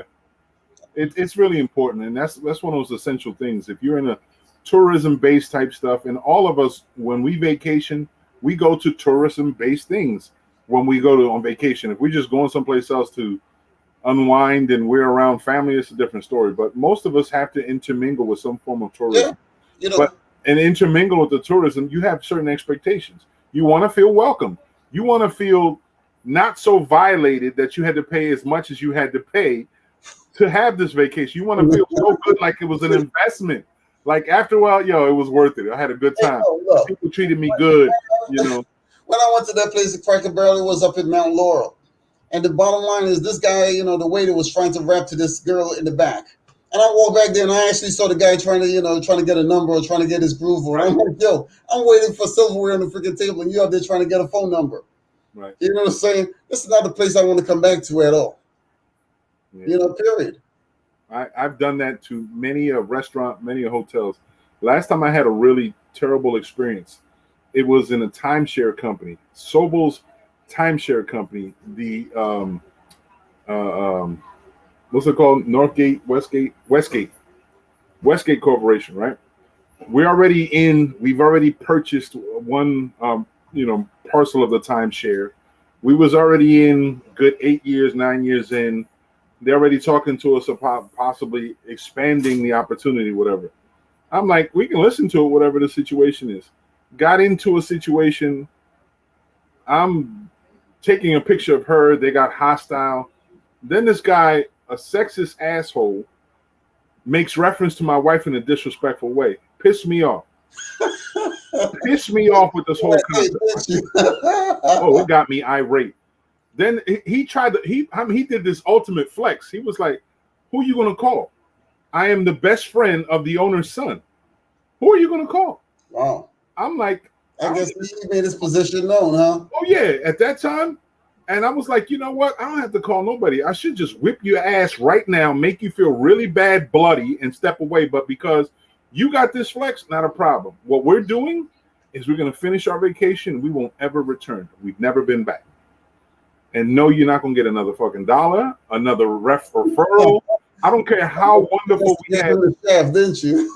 And we used to enjoy our stay there because the facilities were nice, and we used to enjoy it. But intermingling with this asshole and the way things are going turned me off in a big way. It made make a big difference in business. It made my investment less valuable.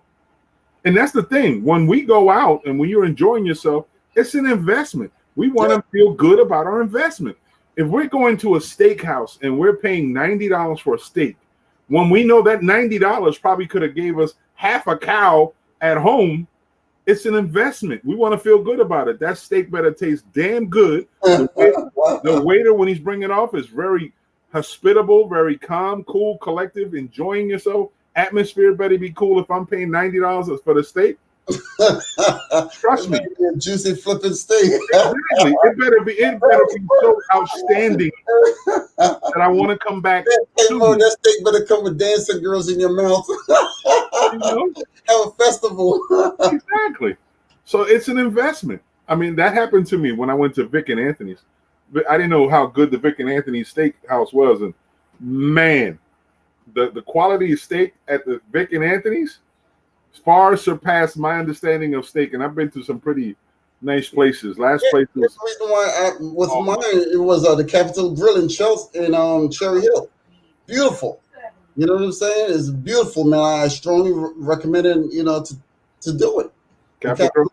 Yeah. Very nice, man. Take care of you. Mm-hmm. I've been to some really nice places, man. If you're ever interested in like gorging, Rodizio Grill is actually a nice place, and I think it's in Marlton. I think that's what it is, Marlton. It's near Cherry Hill. Rodizio Grill to me was the better one because it's like Fogo de Chao and Chima. It's the Brazilian steakhouse place. Okay. But Rodizio Grill was different because it wasn't as expensive, but it was just as good. Steak cut, really nice if you like your steaks. Lots of vegetables. The bar, really good stuff. It was funny. My son, at a younger age, got meat wasted. When you eat so much meat, you feel miserable. He got meat wasted, and took him about half hour to really get himself together. After the fact, I said, "Yo, I warned you. When you have so much meat where your body basically shuts down." But that's one of the places I would recommend if you enjoyed it because it wasn't as expensive and the food was very tasty. So you get a good slab of protein if you want, and some really nice vegetables and rice and things like this, and baked pineapples. But with that being said, my wife is hungry. She's getting irate. I need to feed her. It is 10:27. We've been on for 3 hours and 24 minutes. Yeah, we enjoy having Keith on here tonight, to give everybody the rundown because the situation goes down tomorrow. Right. So don't forget, tomorrow at 2 p.m., between 2 and 8, it's free, Wiggins Park, Camden, New Jersey, waterfront. It is the Caribbean Festival. And you look forward to a lot of energy, a lot of music, a lot of fanfare, a lot of culture, some good food and good music, and it's all free except for the parking. So with that being said, in the house. My wife's in the background. You and Adrian should go together. I was like, man, that's dangerous. You don't know. You know, as IQ would say, you know. But with that being said, Adrian, last few words for the show. Hey, like I always say, Mo, be positive and test negative. I see that the variant is actually running rampant in all 50 states. At one time it was 17, then 45 states. Now it's in all 50. In Los Angeles, you have to wear the mask. In Pasadena, you don't have to wear the mask. Indoors, out. Wrap it up. Hey, this was derived by money. You know what I'm saying? Money was running this pandemic, and we're showing it now. It's going right back in the opposite directions now.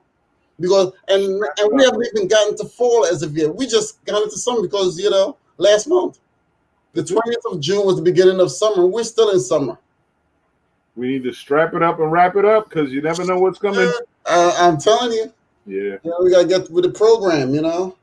But like I said, if you're vaccinated, that's good. If you're not, it's your personal choice. That's just the bottom line. It's your right. Absolutely. So as we're closing up, I want to say thank you to everyone who's watched, who's paid time with us, who spent a little time on this journey. And if there's any information that you want to know more about, you're welcome to go visit our website. That's professionally managed by my man, Adrian, of course.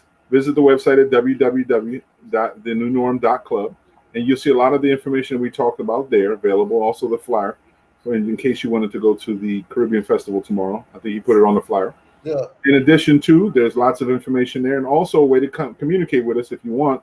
If you want to talk about a topic for future dates that you'd like for us to talk and discuss and probably get someone with more expertise about, then you're welcome to communicate through us there.